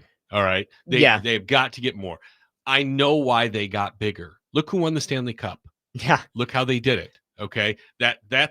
That's the thing. I mean, Barry went into the playoffs undersized year after year after year here and watched, Marty Erat and those guys just get bounced around. Yeah. And they were good hockey players, but you can have a few smaller ones, but if you don't have the bigger ones to help them out, then they pick those guys out. I mean, and I remember Marty got his teeth knocked out. It's still early in the season, but the last few games have definitely been disappointing for this team, and you hope Nick Hague gets healthy. Jonathan Marsh still hasn't played the last couple of games, but Brady Martin not on the team for the rest of the year. Okay, I'm disappointed. Yeah. Are you disappointed? Yeah. And not because I think it's a bad move by Trot. I just think that he wants him to play more than 10 or 11 minutes.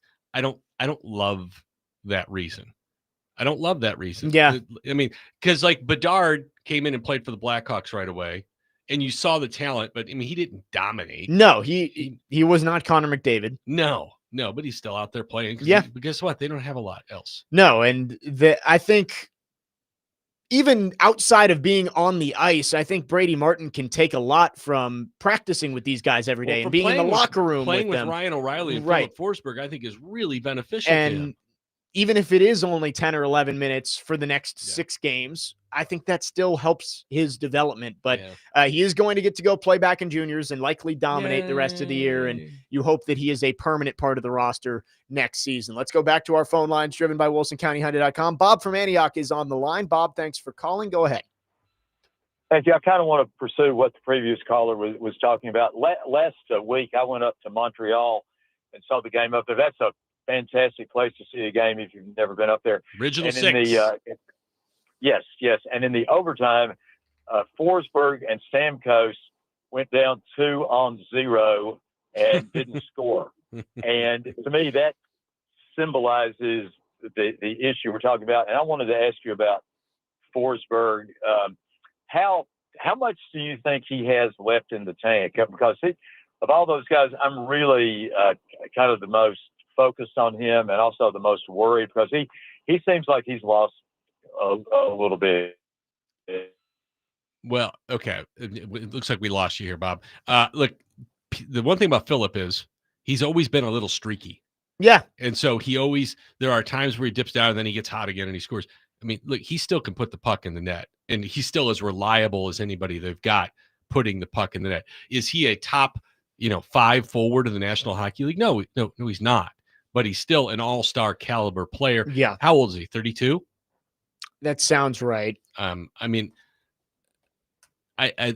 if you have younger 31, I mean, I think he's still got 4 or 5 quality years. Yeah, I would agree with that. I'm not worried. I mean, I understand you need Philip Forsberg to play at a super elite level. Why? Because the other guys aren't. All right. The other guys aren't. They're all coming up short. Yeah. And so you need him because he's the one guy you can rely on to put the puck in the net.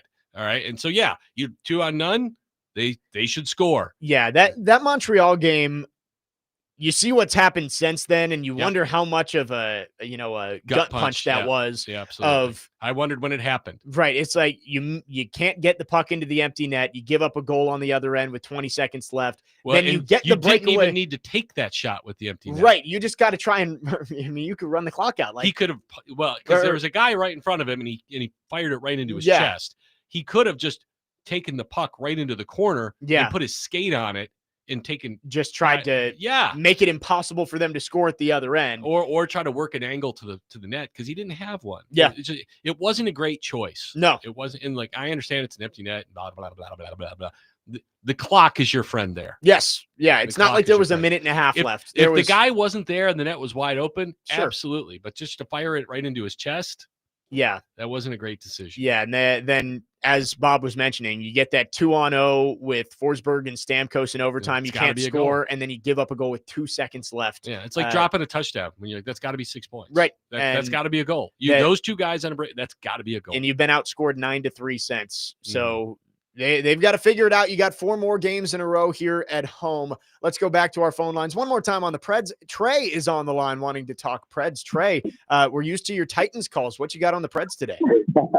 Hey guys, how y'all doing? Doing good.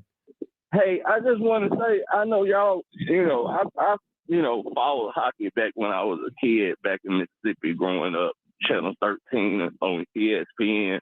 And it seems like for me, the Predators, why did they give UC Soros that big contract? It seems like to me having a problem, hipping the team like as far as like defending the goals, and the Predators can't score goals. Like you need at least three goals to stay relevant, right? Yeah, well, 3 is the magic number to me. And, we wondered about Juice last year because he didn't have a great year, but we know the defense was horrible. And then he went to the World Championships with Finland, and he was electric. But when he was subbing for PK seemed like every time he got in there, he lost. Pecorine? Yeah, Yeah, he was subbing for Peck. I remember when he came in the Stanley Cup final against Pittsburgh, and he looked pretty darn good. All right, look, you can fairly question the commitment to UC Saros, and let you guys answer this question for me, because this is what he looks like to me right now. He looks like Ryan Tannehill. Yeah, he's at the end. He's really good with good players around him. Yeah, but if you need him to stand on his head by himself, then you're in a little bit of trouble right now, because that, and that's the difference between him and Pecorine. Pecorine, for much of his career, towards the end, not so much. Much of his career could stand on his head and erase a lot of mistakes. He was a human eraser for them. Yes. Hey, thank you guys, and y'all have a good day. Okay, I appreciate y'all. Yeah, thank you for the call, Trey. Yeah, I mean, UC Saros, I don't think deserves most of the blame for that. Like, no, I don't either. You can question the 8-year contract for sure, but I also he erased some shots last night. I think yes, this team would be worse, not better, if UC Saros wasn't. Well, I mean, you saw the game that Eustis played. And it was worse. It was worse, and that wasn't all on Eustis either, because the defense wasn't good that night either. 615-737-1025. We got one more caller on the Preds. Bill is on the line. Bill, thanks for calling. Go ahead. Hey, guys. How y'all doing? Doing well. Good. I'm a season ticket holder, and I sit in 114, and I've always been one who was a half glass full guy. I thought Brunette was a good hire, all that kind of stuff. Sure. The thing that upsets me about all this is, and I went to the little event that Trotz had before the season started, and he talked about all the young talent they were excited about. So we have Kimmel up here. Matthew Wood starts out hurt. Kimmel's already got sent down. I know. Why did they send him down? Kimmel was they played him like one game, and then he gets scratched, and they send him down. And now Brady's going to juniors. So Kimmel's in Milwaukee, and Brady's in juniors, and we get to watch Tyson Jost. So let these call up these young guys. I'm not saying call up 5 or 6, but let's call up Kimmel. Let's get Matthew Wood up here, and start scratching some people that are veterans that aren't producing, and let the young guys play. I mean, what the hell do we have to lose at this point? It's not working, and in my opinion, it's time to make the coaching change. And I love Brunette. I thought it was a great hire, but it's not working, and we need to start infusing this young talent and get better, because they're not going to get better unless they start playing, in my opinion. Thanks for the call, Bill. I agree. Thanks. I agree with Bill from this premise that this coaching staff and this roster are not meshing. So one has probably got to change. All right. And you take your pick. Do you want to change the coach, or do you want to change some of the players? And how difficult is each one? I know which way I would go first. It probably isn't the way that everybody else would go, but I know what I think is holding this team back, and we'll see where they go. Yeah, and I think at some point this season, if it trends in the direction of last year, where you're out of the playoff mix by January, February, I think they do start going with the youth movement and call all those guys up and see what they can do. But as of now, I think you're only 7 games in. Here we are. We're having the same conversation about the Titans and the Preds. You're only 7 games in. Yeah. I think they're. Well, I think you look at the Preds record; they're 2-3-2. Yeah, and you're like, well, that's not the end of the world, and it's not. But when the last 2 weeks have looked like last season, that's why. Right. And that's why it's concerning. The questions I've got, and I know we're running out of time here. If you want to go with the youth movement, can you find somebody to take Marcia Show or Stamkos? Yes. Yeah. And I know you like O'Reilly and you like what he brings your team. I mean, if you want to hang on to a vet, he's the one I want to hang on to. But you got to find someone to take one of those contracts on. And so you're probably going to have to eat part of it. Right. And I think they'll get to a point where they can, if they just have to be willing to eat like half of it. Yeah. And the trade deadline could be very interesting for the Predators if Yeah. they decide to embrace the rebuild if things aren't going well. Yeah. 615-737-1025 is our phone number if you want to text or call. The Preds, again, sending Brady Martin back to juniors. That's what prompted this whole conversation on the Predators. Yeah, people are upset. We're going to talk plenty of Titans in the final hour, but we're going to have a few minutes on the other side here before 11 o'clock. You want to get into the Vitello saga a little bit? Just for a couple minutes. We'll talk about that on the other side. Jake Lyman, Cory Curtis, Parker Kelly, next man up, 102.5 The Game.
Vandy fans, it's time to party. The Commodores are ranked in the top 10, and ESPN's College Game Day is coming to Nashville to celebrate 102.5. The Game will be broadcasting live this Friday from noon to 6 p.m. at the new Party Foul near Vandy in Midtown at 2031 Broadway. Plus, we'll be giving away a pair of tickets to the sold-out game against Missouri this Saturday. So come out to the all-new Party Foul in Midtown this Friday from noon to 6 p.m. Jake Lyman, Cory Curtis, Parker Kelly wrapping up the second hour of the program. Appreciate everybody chiming in over the last few segments on the Preds. Our phone line's driven by WilsonCountyHyundai.com.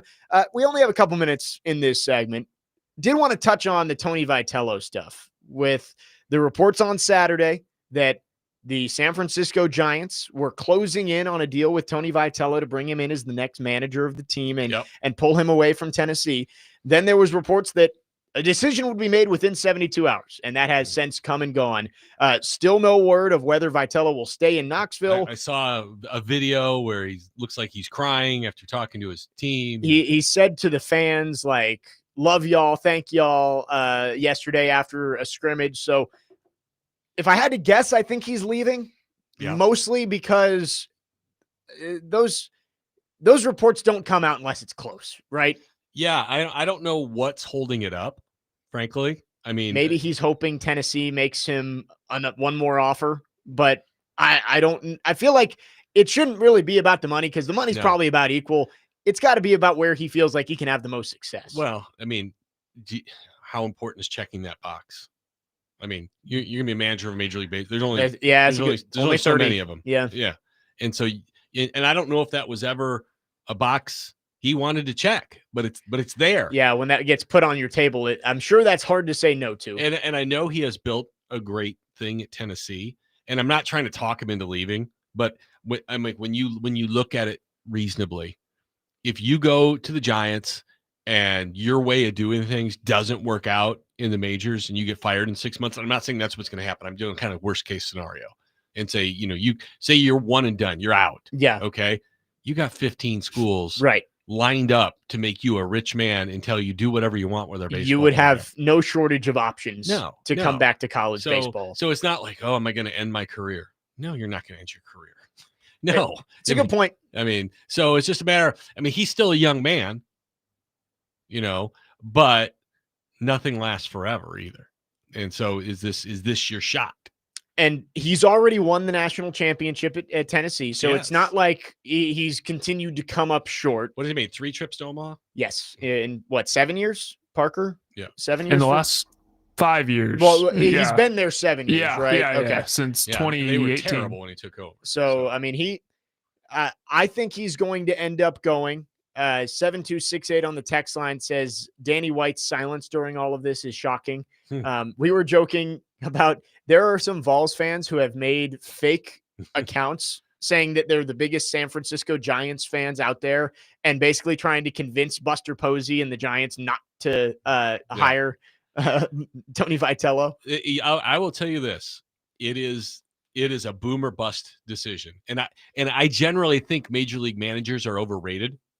I agree. I mean, the Brewers are a pretty good example of that. They had Craig Counsell. They were all upset when he went to the Cubs. Yeah. And guess what? They're still the best record in the National League. Beat Craig Counsell in the playoffs. Yes. So, although Craig Counsell did help elevate the Cubs a little bit, but you could also argue Kyle Tucker did and Pete Crow Armstrong did, and those things as well. So I do think that managers can be a little overvalued, and I don't want to just say they're school bus drivers, because there's more to it than that. There's a reason some guys win a lot. But it's a less important position in the majors than it is in college baseball. Yes, and exactly. The biggest advantage that Tony Vitello has had is how good of a recruiter he is. Well, and that and when you get him on campus, can you develop him?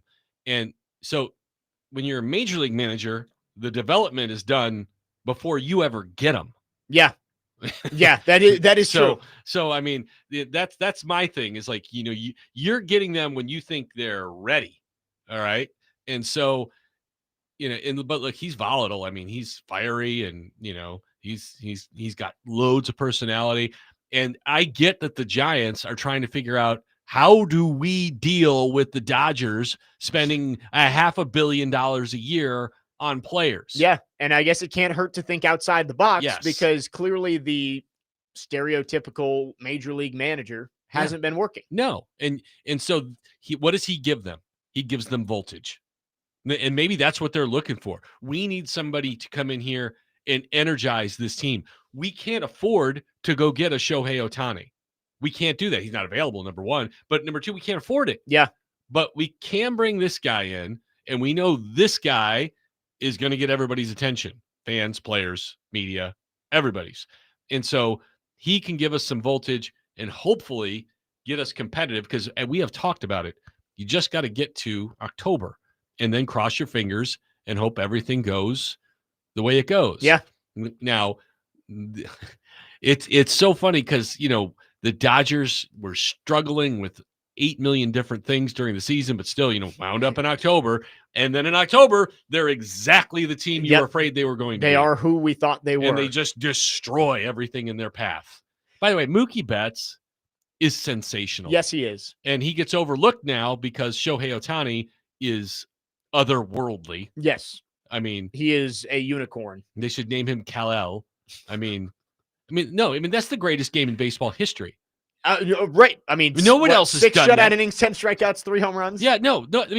There's no one who has come close to that kind of performance in a baseball game in their life. Yeah. No. But for Mookie Betts to move to shortstop, something he hasn't played for a very long time. Yeah. And now playing at like a Gold Glove level. He's a ridiculous athlete. He is. He is. And he's gotten paid and he's still motivated. And he started this year really sick and, and lost a ton of weight.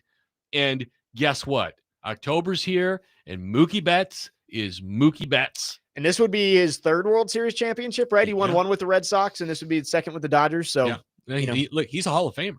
Yeah. He's a Hall of Famer. I don't think you could. He's a Hall of Famer. He could walk away today. He'd be a Hall of Famer. There's no argument there. He has been one of the best players in baseball over the last decade. 615-737-1025. Could have a resolution on the Vitello saga at any minute. So we'll give you updates if there is any sort of news on whether he is staying or leaving Knoxville to go to San Francisco. 615-737-1025 is the phone number. It is finally time to talk some Titans. We talked Vandy in the first hour. Brady Martin gets sent down to juniors here in the second hour. We'll talk some two-tone blue as they get ready to face Indianapolis for the second time this season on Sunday. Jake Lyman, Cory Curtis, Parker Kelly, next man up, 102.5 The Game.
Final hour on this Wednesday. Next man up, 102.5 The Game. Jake Lyman, joined by Cory Curtis from News 2. Parker Kelly, broadcasting live from the Busy Bee Plumbing, Heating, and Air Conditioning Game Nashville studios, home of the $99 yearly Beehive membership, where the buzz is always about great service.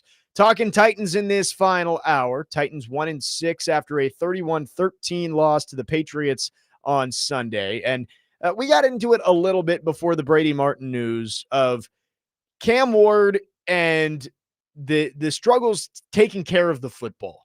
And that's a game where it was 13-10. You give up the big play at the end of the first half at 17-13. You let the Patriots march down the field as 24-13. And then first play of the drive, Cam Ward makes it 31-13. And the game was over like that. In 9 minutes of game time, it went from you're in the lead to you're out of the game completely. Okay. We have not had a chance to talk about this. Okay.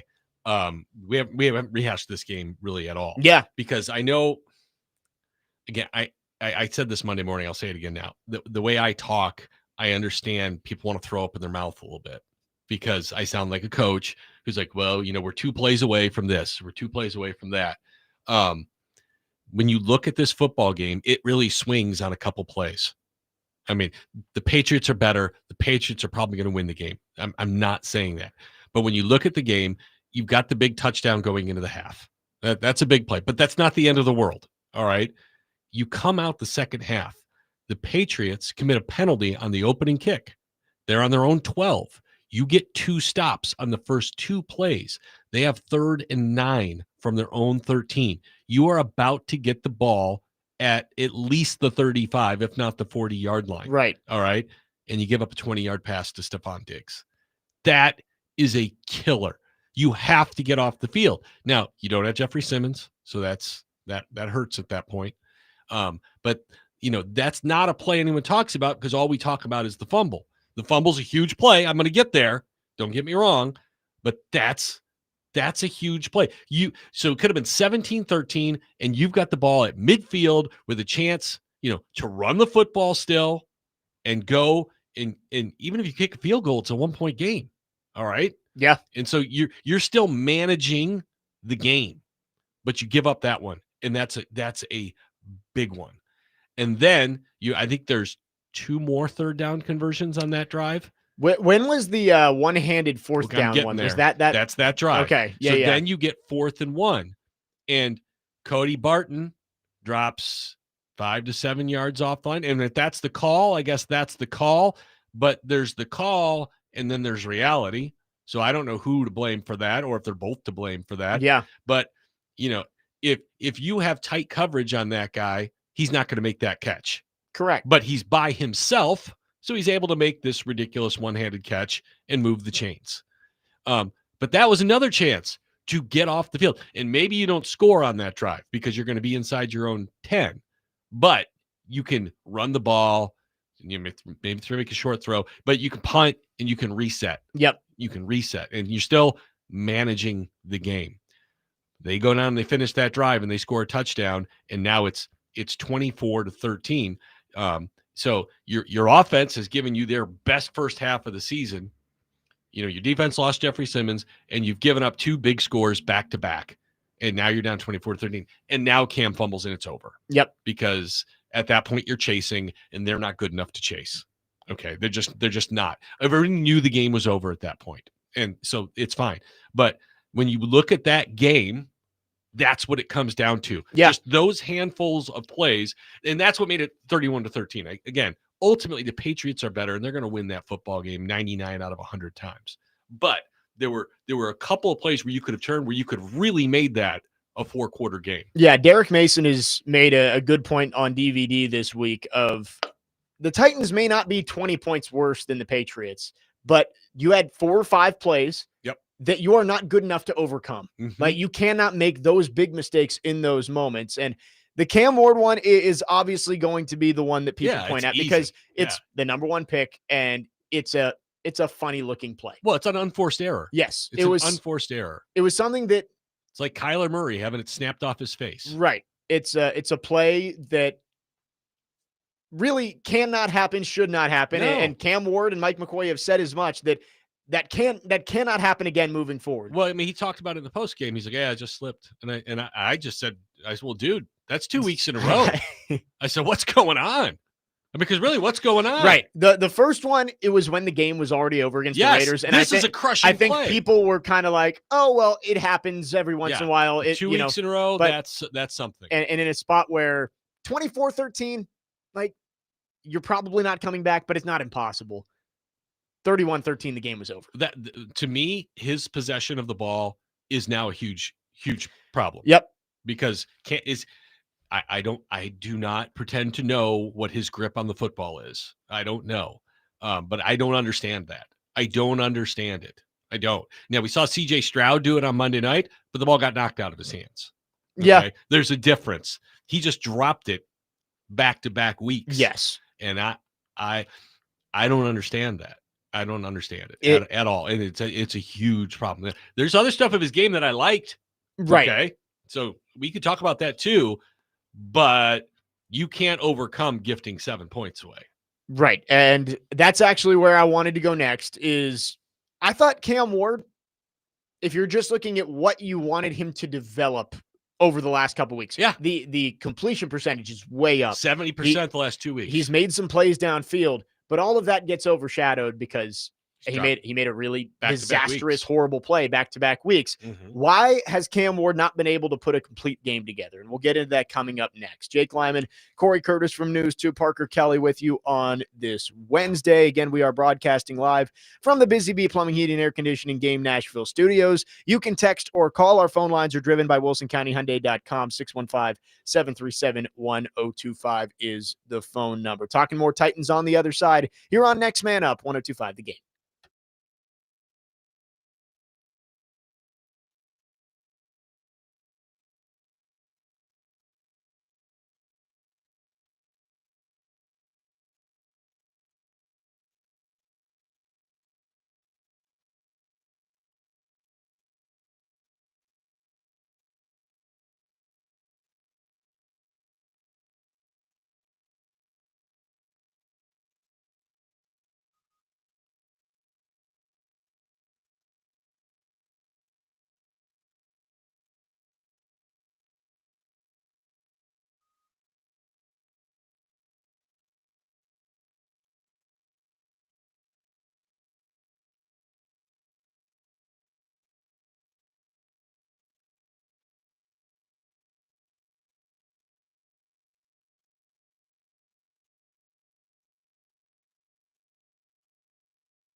Next man up, 102.5 The Game.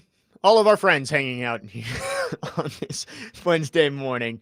Parker's been spinning it back there. We haven't given him enough credit. This isn't an 80s song. No, though. this is 90s. It's just a good song. Okay. Throwback Wednesday, we can say. Jake Lyman, Cory Curtis, Parker Kelly, next man up, 102.5 The Game. Talking some Titans here in the final hour of the show. Another tough loss on Sunday, 31-13 to the Patriots, and they take on the Indianapolis Colts on Sunday, the best team in the league. And the Titans, record-wise, not the worst team in the league, but they've been playing like it the last couple of weeks. Cam Ward is clearly the focal point, and he will be the rest of the year. This team's not competing for anything. It's all about what can the young quarterback do to wrap up his rookie season.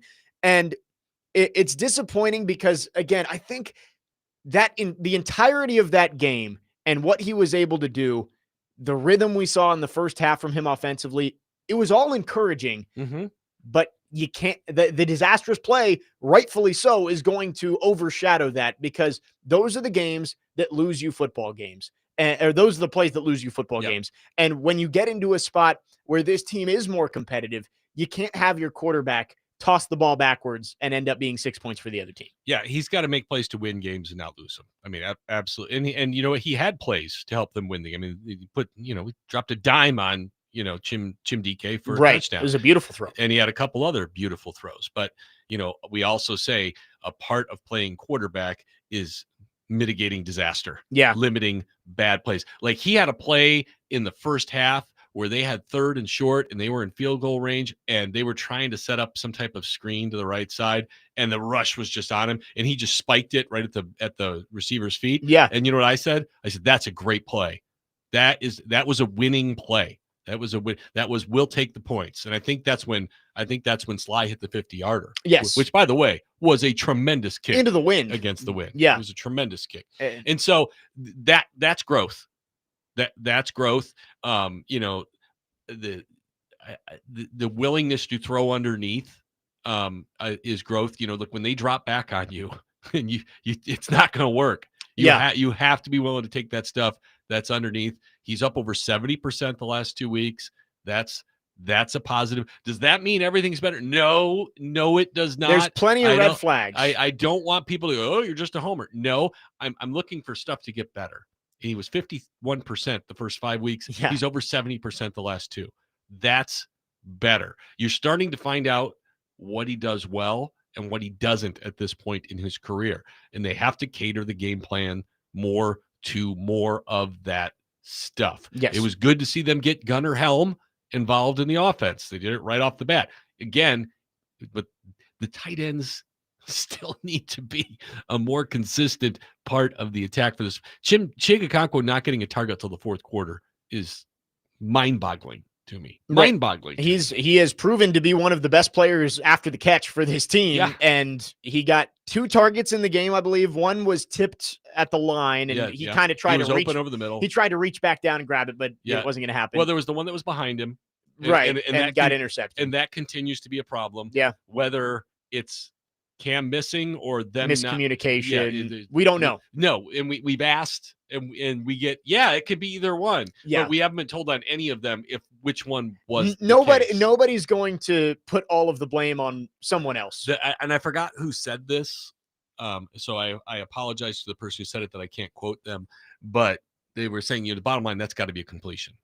Yeah, I believe it was Mike McCoy. Okay, I remember seeing this quote. Mike McCoy said, like, whoever's fault it was, you're open. We have to complete those passes. Yes. Okay. That was on Monday. Yes. Those need to be complete pass. And he's absolutely right. Those plays are open and they're turning into not just incompletions, but interceptions. And honestly, that play at the end, the interception, the game was already over at that point. Yes. The play that was more impactful with the missed throw was on the first drive of the game. Mm-hmm. 3rd down, Alec Ironmanners passed the sticks and Cam threw it behind him, incomplete. You have to settle for the field goal. Yep. And he's open. Yep. And he's open. And so, and we're seeing a number of those behind the receiver throws. And it's all to the right, I've noticed. Yeah. I think that's the footwork. I think that's probably where you're seeing it the most. Yeah, PK would be the one to ask about that. Right. He's looked at Cam's footwork probably more than anybody. But yes, it's a faster game in this league. Yeah. And we've seen the footwork in the preseason. He made the throw It was against the Vikings in the last game where he didn't set his feet and flicked it to the left side, and it was a beautiful pass. I've noticed that I think he can live with not setting his feet, throwing it across his body. Yeah. I don't know but when he opens up like this and doesn't set his feet, it's all behind from left to right. Right. So that's something that I'm sure he's working on. But you're right. It's not only leading to incompletions and drives being stalled, but it's also leading to interceptions. Yep. And the turnovers, I did see he only has 7 turnover-worthy plays, but has 10 turnovers this year. And I think some of that depends on who you blame. Right. Who is getting balls. the poor grade on that play. And not knowing the assignments, I don't think you can assign blame, but it has to be better. Taking care of the football, that is the main red flag with Cam Ward right now. And you know what? There's a lot of rookie quarterbacks who've struggled with ball security. I mean, there just are. Right. And again, that's not to excuse it. It's got to get better. I mean, but one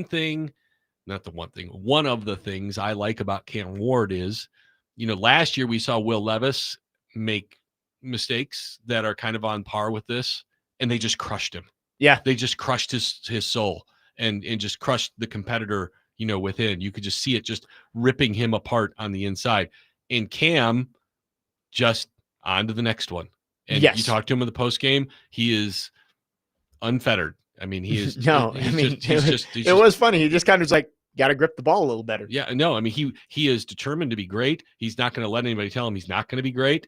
And, his confidence has been unshakable to this point. Yes. And I think that is a very important, because like you look at Sam Darnold when he was in New York, his confidence got crushed. Yeah. And it took him years and the right head coaches, Kyle Shanahan, Kevin O'Connell, right, to get him back, to being the player that he could be as the 3rd pick of the draft.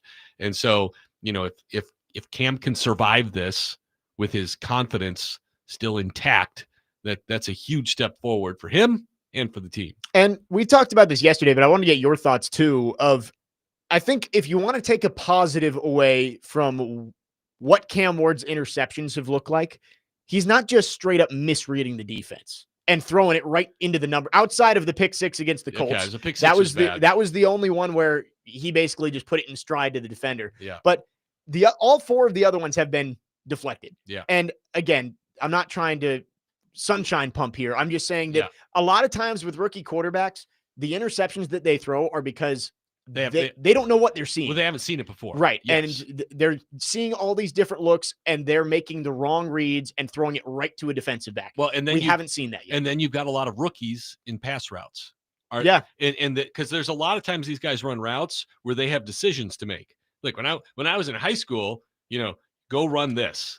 Yeah. Right? You are. There's not a choice. You are running a post. You are running a dig. But but I would say a decent chunk of routes in the NFL are option routes where it's like, hey, if you're in man and you can see they're in man, you got to go inside. You're going to keep running and run away from the guy covering you. If it's zone, you're going to find a soft spot and you're going to stop. Yeah. And so far, and everybody's got to see it. Right. You've got to see it, and the quarterback's got to see it. And that takes time. Yeah. With young pass catchers, but I think that's the one thing that I have taken from Cam Ward as a positive. Yes, you see the flashes, but he doesn't look lost out there. Yeah. He's holding the ball too long sometimes. Yep. But he is not completely just misreading the defense. And I mean, how many rookie quarterbacks, Sam Darnold, I'm seeing ghosts out there. Yeah. He said that because it was just like he did not know what he was seeing. Nope. Cam Ward, at the very least, yes, there's been turnover issues, there's been accuracy issues, but it seems like the mental makeup is there for Cam Ward. When you talk about learning, and there are still more examples of these where he could still take the underneath guy. But, that first play, he bootlegs to the left and he's got Gunner dragging across with him and he just dumps the ball off to him and he goes to 11 yards for the first down. Yep. It's a great play. That's what you need. Earlier in the season, he was bootlegging to the right side. He had Chig dragging along with him. He didn't throw him the ball. He wound up, I think, running it out of bounds. He ran for a yard. Yeah. Instead of just trusting the guy and dumping the ball because he's looking for something further down the field. Right. So that's growth in seeing that, okay, I can dump it to this guy, and that's a good play. and especially on first down. Yep. Especially on first down. And so there are avenues of growth. There is still a tremendous length to go. I don't want to get into, is he a bust? Is he not a bust? We're 7 games in. We're 7 games in. Okay. He has played less than 2 months of NFL football. And so, does it look better or worse than you thought it would? Look, the Titans are worse than we thought they were. Yes. I mean, the answer for sure is Cam Ward has looked worse than you've expected, right? But I think most people expected more from him. But Calvin Ridley had another terrible start to a season. Yeah. The offensive line has not been when you looked at the investment. Yeah. It has not. I mean, J.C. Latham's been hurt. Kevin Zeitler he's 35 years old and hasn't performed up to what he's been, right, previously in his career. The run game hasn't been great. Well, yeah, I mean, it was the stronger part of the team. Right. But it's a low bar. It's funny because as Cam has completed 70% of his passes, and they're no longer the worst passing team in the league. That's now the Jets. But now I think they might be the worst running team. I mean, they're averaging 3.8 yards a carry. Yeah. Tony Pollard's averaging 3.9. Yeah, they were at 4, and it's gone down the last couple of weeks. The longest run the Titans have this year, do you know how long it is? Probably 21 yards. 27. Okay. From Julius Chestnut. Late in the Colts game, I believe. But Tony Pollard's longest run is 21 yards. Yeah, boom. So there you go. 615-737-1025 is the phone number. If you want to text or call, our phone line's driven by WilsonCountyHyundai.com. Cam Ward, the development not going to be linear, but we did see him start to connect with their young, speedy receiver, Chinvike. I think that was the most exciting thing we saw on Sunday. 4 catches, over 70 yards, and a touchdown in that first half. We're going to talk about the young wide receivers and what we could see if they go full youth movement on that offensive side. We'll get to it next. Jake Lyman, Cory Curtis, Parker Kelly. Next man up, 102.5 The Game.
Next man up, 102.5 The Game. Jake Lyman, Cory Curtis, Parker Kelly. Couple more segments on this Wednesday. Chase and Big Joe are coming up right after us at noon here on 102.5 The Game. Titans falling again on Sunday, now 1-6. They got the Colts coming in. Titans going to the Colts for their second matchup with Indy this year. Colts are the NFL's best team by record, and the Titans are 14.5-point underdogs. Something that we have seen is the Titans are getting the youth involved in the passing game. Jim Dike was used completely differently than how he was used. Which is why Tyler Lockett asked for his release. Right. I mean, and Let's be realistic. I get it. Tyler Lockett, do you want to sit on the bench on a team that might win 2 games? No. Or do you want to go out there and sit on the bench for a team that could win more games? I mean, I will take my chance that somebody will pick me up. I mean, I don't know if anybody will or not. Yeah. But and for the Titans, Tyler Lockett had served his purpose at this point. Yeah. And they're ready to roll with when Calvin Ridley's healthy, he's going to be out there. But Iamander's going to get a ton of reps. DK's going to get a ton of reps. When Bryce Oliver gets healthy, I bet he gets a bunch of reps. I want to see. I'd like for me to help. I like Bryce Oliver a lot. I think a lot of people have forgotten about him because, I mean, he got injured, and early in the season they were relying on the veteran guys more. I think he's going to come back in and play a role on offense for this team. I would like to see if he can do it. I'd like to see him have that option. It's interesting with Lockett because before the season, Julian Minnesota and I talked in the office, and I said I wouldn't be surprised if Lockett doesn't last the full season because you knew these young receivers were going to come on. Yeah, and I said once those guys play, he either gets waived or asks for his release. And here we are, 7 weeks in, and it just officially happened about 30 minutes ago. And look, and it doesn't make me smart. I'm not doing a victory lap by any means. It's just connecting dots. And you know where the team wants to go, and you know why a guy was brought in. Yeah. Right. And so, Van Jefferson has been made more valuable by Calvin Ridley's injury. Yeah. Okay. And also you got 2 guys on the outside, 1 on the inside. So when the guy on the inside is gone, there's no place for him to go.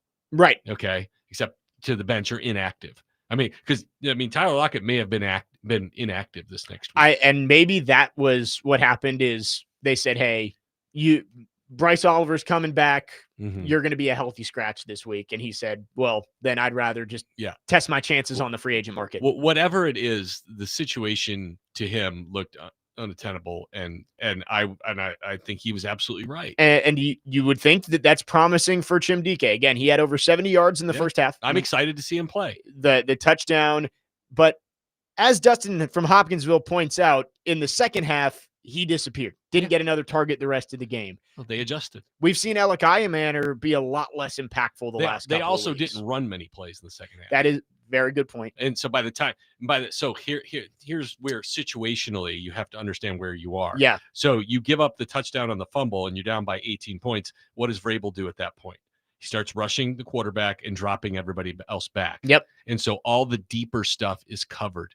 And that's why you've got all the completions underneath to Tony Pollard and Tajay Spears to end the football game, because they're just umbrelling it and there's nothing open downfield. And so Cam's got to take that stuff, and that takes Jim Dike out of the football game, Alec Iamander out of the football game. So if you can situationally stay in it for 4 quarters, those guys will be better options for 4 quarters. Yes, and the Titans ran 24 plays in the second half on Sunday. 24 plays and possessed the ball for, if I can do quick math in my head, they possessed the ball for 9 minutes. Well, because they were also in the 2-minute then at that point too. I mean, again, situationally, there's just a lot that's not going your way. I think they had 9 completions to the running backs in this game, which would be a season high, I guarantee. Yeah. Is because he was, you could say he's checking down. That's who's open. All right. That's who's open. And that's where he's going with the football to finish the game. And it's hard to argue with it.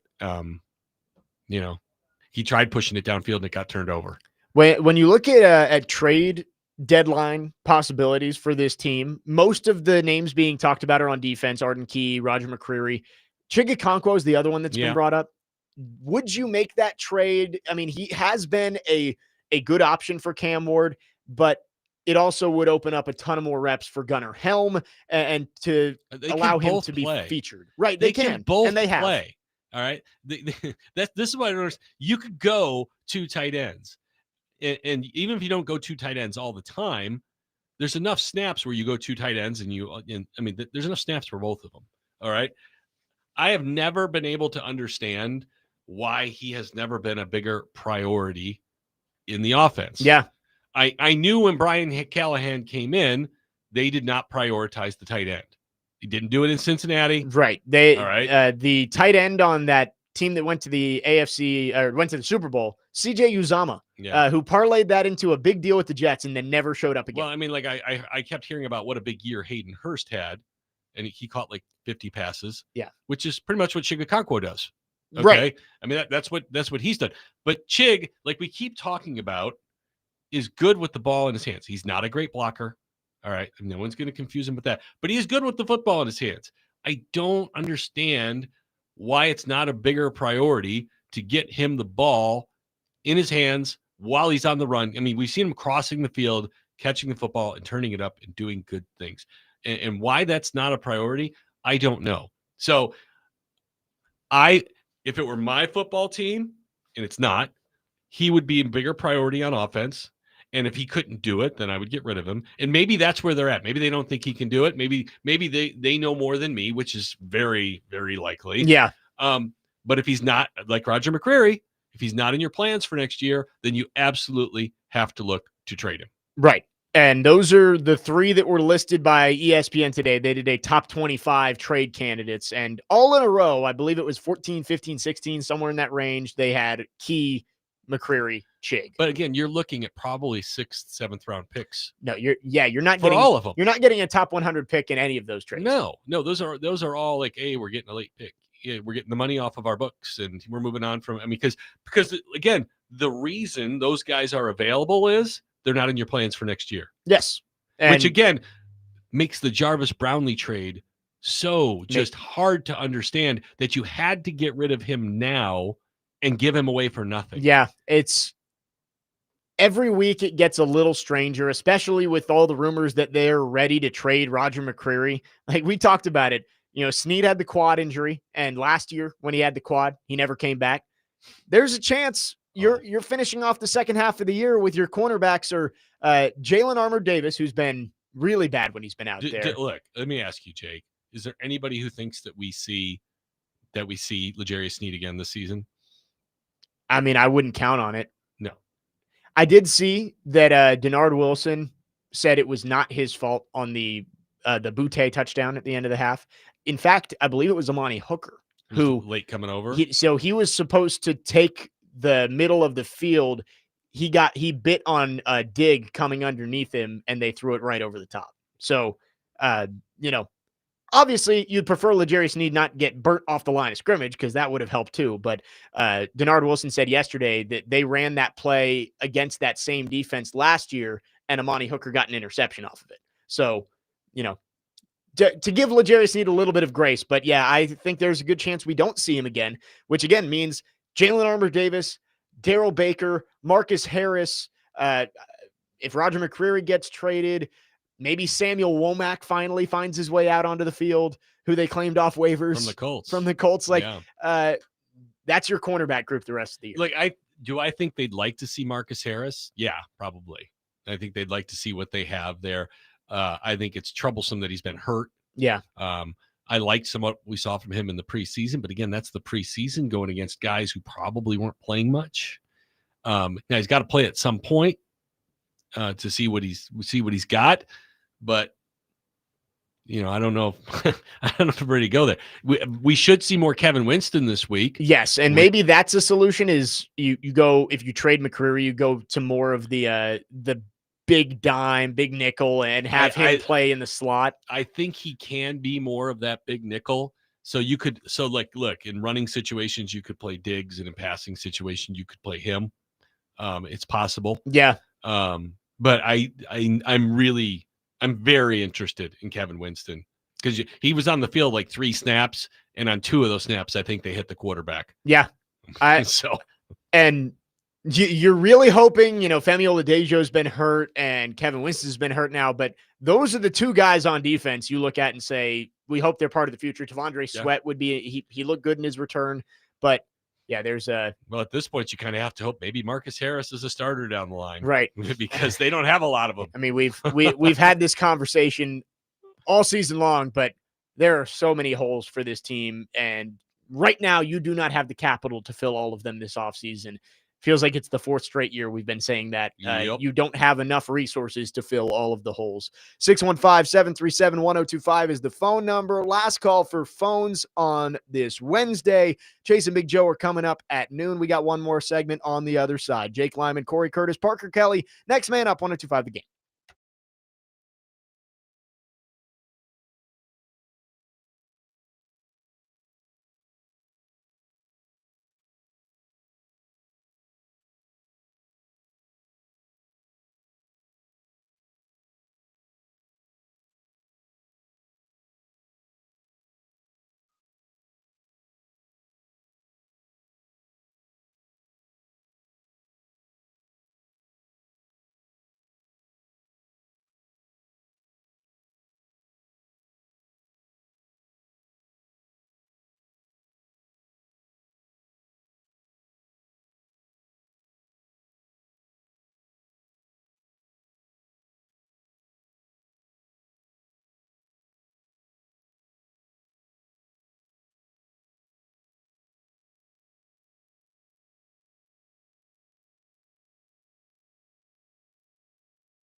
Final segment, Next Man Up, 102.5 The Game. Jake Lyman, Cory Curtis, Parker Kelly with you on this Wednesday. Chasing Big Joe coming up right after us. Tomorrow, as always, Teron Davenport with us on Thursdays. We'll talk plenty of Titans with TD. Andrew Allegretto will join for his weekly visit at 11 a.m. to preview Vandy and Missouri on Saturdays. The Commodores are a top 10 team in the country. Game day in town. Plenty to talk about with Andrew tomorrow. So looking forward to that. Cory, talking about this Titans team, we talked about the offensive side of the ball, and I have changed my mind. We've talked about the Jeffrey Simmons possibility of being traded. Yeah, and that's horrifying. And they've come out and said that he is not available for trade. And I'm coming around on that because watching that defense without him on the field on Sunday was horrific. Well, they got it together late because they gave up 3 straight scores and then they kind of locked it down. But you could argue the Patriots weren't pushing it as hard, but they still had 4 sacks. Yeah, Jahad Ward made some plays again. Draymond Jones showed up. Tavondre Sweat had a nice sack. Yeah, I think he was really encouraging because he was better at the end of the game than he was at the beginning. It's fair. So he shook off some rust. But, ideally, you'd like to see a Titans team with both of those guys out there. And you get Tavondre Sweat back, and inside a quarter, Simmons is gone. I mean, it's a nightmare. It's a nightmare. And it just keeps happening. Yep. And they don't have the depth to absorb any of these injuries. And that, that again goes to the whole talent and depth of the roster problems. And that's why injuries are so exacerbating for this team, because they can't absorb any of them. Calvin Ridley goes down. They don't have another Calvin Ridley. Yeah. All right. No, they do not have the options behind their top end players. No. I mean, and their top end players outside of Jeffrey Simmons haven't been good enough either. You know who I kind of forget is on this team? There's a lot of those guys. Sebastian Joseph Day. Oh, he's a good player. Right. But, I always forget. I look down and I see him on the field. And I'm like, oh, that's right. He does still play for this team. He's a guy I don't worry about. Right. And maybe that's right. Like, he's never going to be a sack guy. That's not his game. No, but he does play behind the line of scrimmage. Right. But it is funny. I don't think there's been a single play this year where I've been like, oh, nice job by Sebastian Joseph Day. Oh, no, he's made plays. There hasn't been a time where I've said, oh, he messed up there. But no, he's a guy who you see make a couple plays a game, in my opinion. I mean, he's not a star, but he's not a problem. No, I agree he's not a problem, but I was thinking through, like, what's the depth at defensive tackle if Simmons is out for a little? Well, it's James Lynch. James Lynch, and he's had some injury problems this year too. And Shai Tuttle's there as well. And Shai has actually played pretty decently for this team.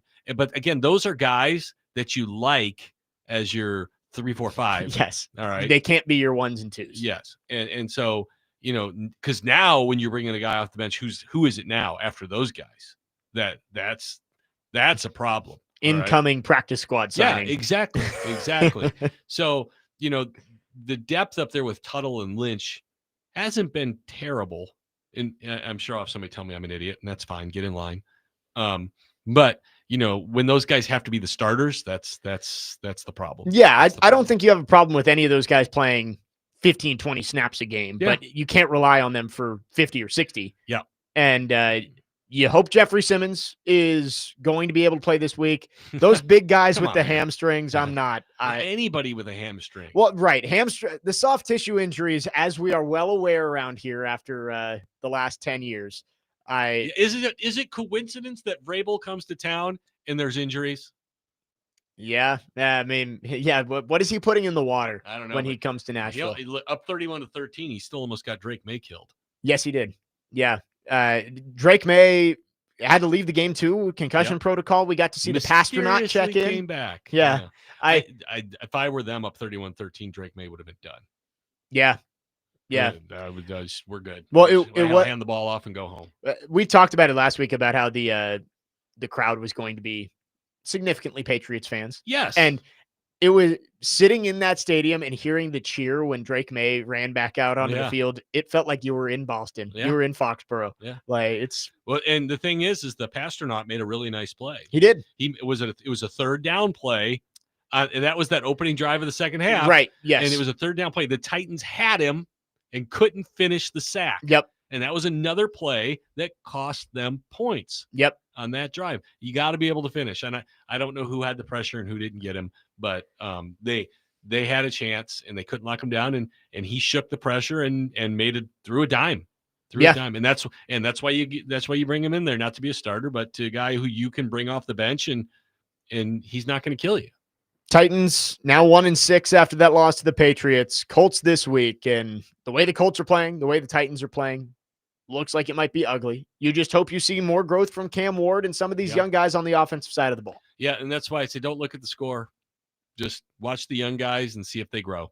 That's, look, I guess there could be a miracle, but I mean, what do you think? Like 38-17, I'd be pretty happy. That's kind of what we were thinking for last week. I think it's in the same category. I mean, they're averaging like 33 points a game. Yeah. And so if they have if the defense doesn't have Simmons out there, they could be 35-40.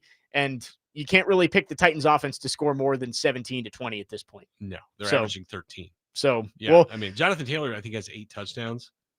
Yeah. And so he's having an unbelievable year. Well, yeah, he is, because they've got a quarterback who can get the ball out, and they've got an offensive line that's doing it. And again, this game starts in the line of scrimmage for both teams.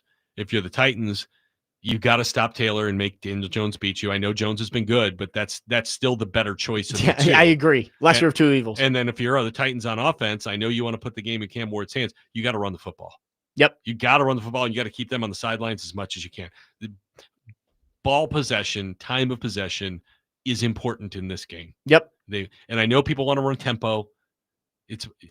There's a time and place to run tempo. Yeah. But this isn't it. As they said, you got to earn tempo and get some first downs.